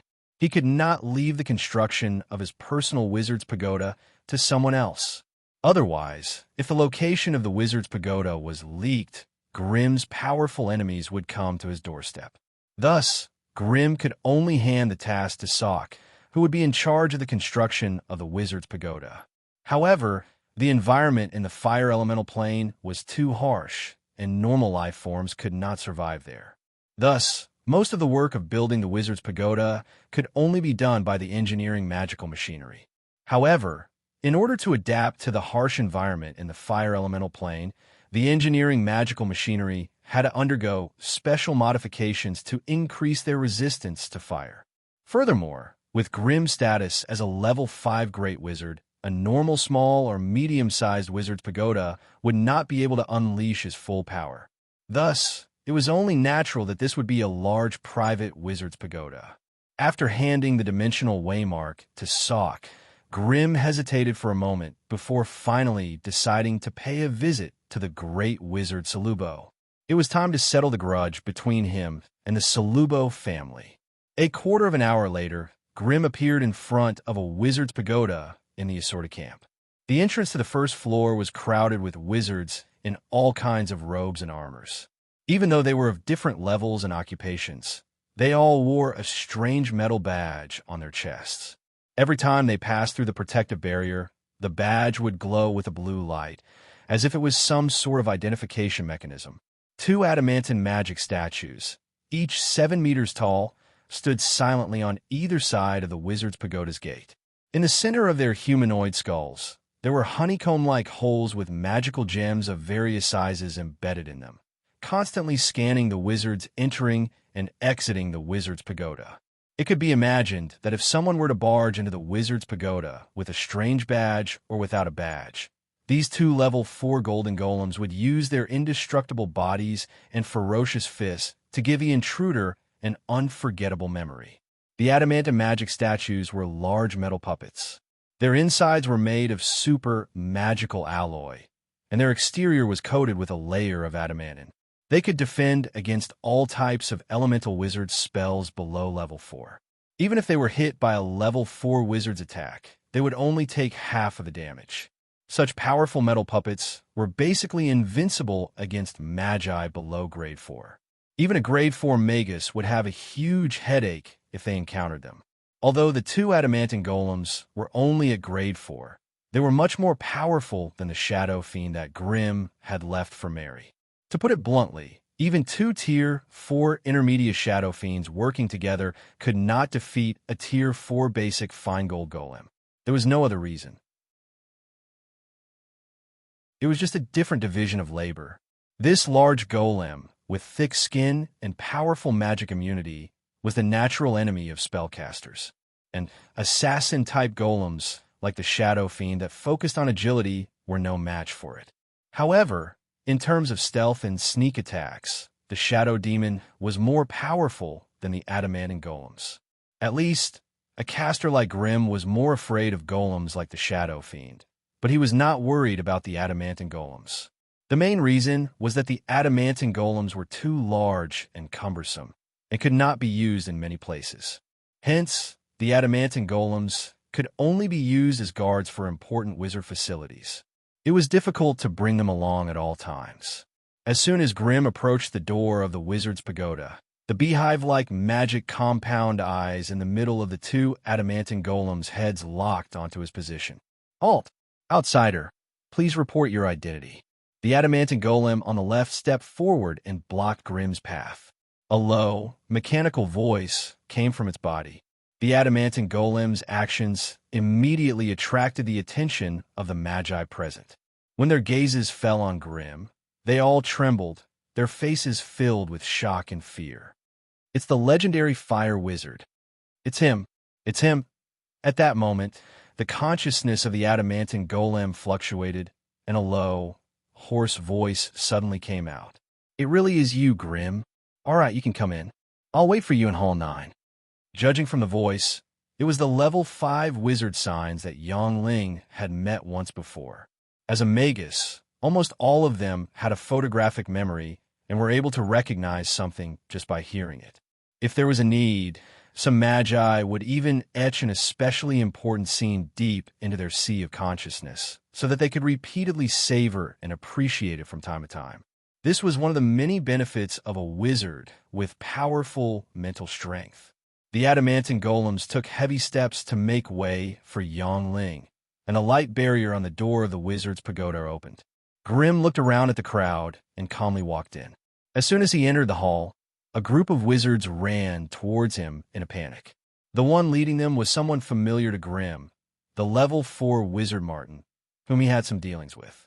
Behind him was a group of high-level wizards draped in the robes of the law enforcers. "Grimm, sir, it's a pleasure to meet you. I'm here on the orders of Sir Signs to guide you." Even after 200 years, Martin was still as tall and handsome as ever. However, meeting an old friend suddenly, and the other party had become the sir he was referring to, made him feel awkward and at a loss. "Thank you, Signs." Grimm smiled faintly. "If that's the case, let's talk as we walk." "Yes." Ignoring the level 2 and 3 enforcers of the wizard's pagoda, Grimm followed Martin's lead and walked into the spacious and bright wizard's pagoda. "You've been guarding the wizard's pagoda all these years? Why didn't you go back to the central continent to take a look?" Grimm asked curiously. "I can't go back, and I don't want to go back." Martin sighed. "People like me aren't good at running things, and I can't be bothered to socialize with those people in the scattered towers.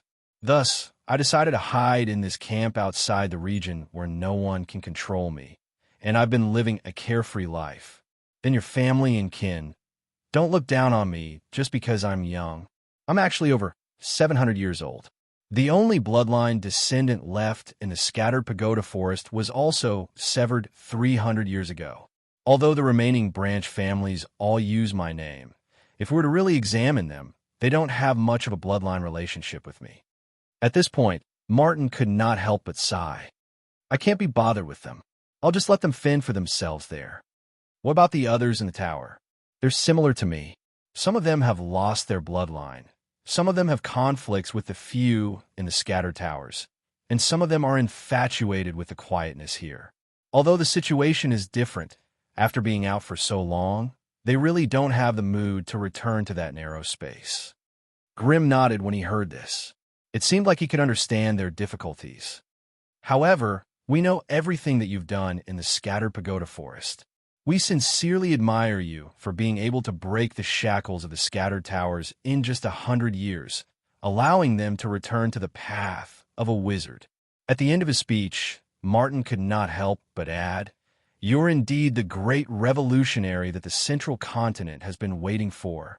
From today onwards, the Central Continent will rise." Grimm did not comment on Martin's compliments and continued to talk peacefully with him. After passing through countless corridors and riding on a metal floating disc, they finally arrived at the Witchcraft Hall 9. Signs had been waiting there for a long time. It was the same dirty and strange robe, the same messy black and white hair, the same skinny old man with the strange red nose. Signs stood there silently, looking at Grimm with a calm expression. As a great wizard, he naturally had thousands of methods to make himself younger and more handsome. However, these external methods were difficult to hide from other wizards of the same strength. Moreover, as a great wizard, their value was never reflected in their figure or appearance. Thus, many great wizards did not care too much about their appearance and became maverick. But today, after seeing Grimm with his own eyes, Signs could not help but feel a little envious. It's good to be young. Compared to Signs' maturity, Grimm was indeed young to the point that it was somewhat hateful. At first glance, Grimm was just a delicate-looking youth. His eyes were as bright as stars, and his mouth was straight and square. His appearance could not be considered handsome. However, his body was unexpectedly strong, and the proportions of his body were even more perfect. He stood there quietly, giving off an ordinary feeling. It was as if he did not have the suffocating pressure that other powerful wizards had. However, when Signs' gaze fell on Grimm's body, he could not help but feel a trace of shock. As a grade 4 wizard, Martin might not be able to see the law aura radiating from Grimm's body, but as a great wizard who had been promoted for 1900 years, he could clearly see it. For law halos. This newly promoted Grimm actually had 4 law halos surrounding his body. 2 crimson flame halos resonated with Grimm's soul, most likely the law of fire that he had grasped himself. There were also 2 halos, 1 dark red and 1 bright yellow. They seemed to have been enchanted by some powerful treasure. The 4 special law halos revolve around Grimm, protecting him tightly. Even Signs' expression changed a little when he saw the fluctuation of the laws that it emitted. Grimm had grasped 2 types of law right after his promotion, which was enough to show how outstanding Grimm's fire talent was.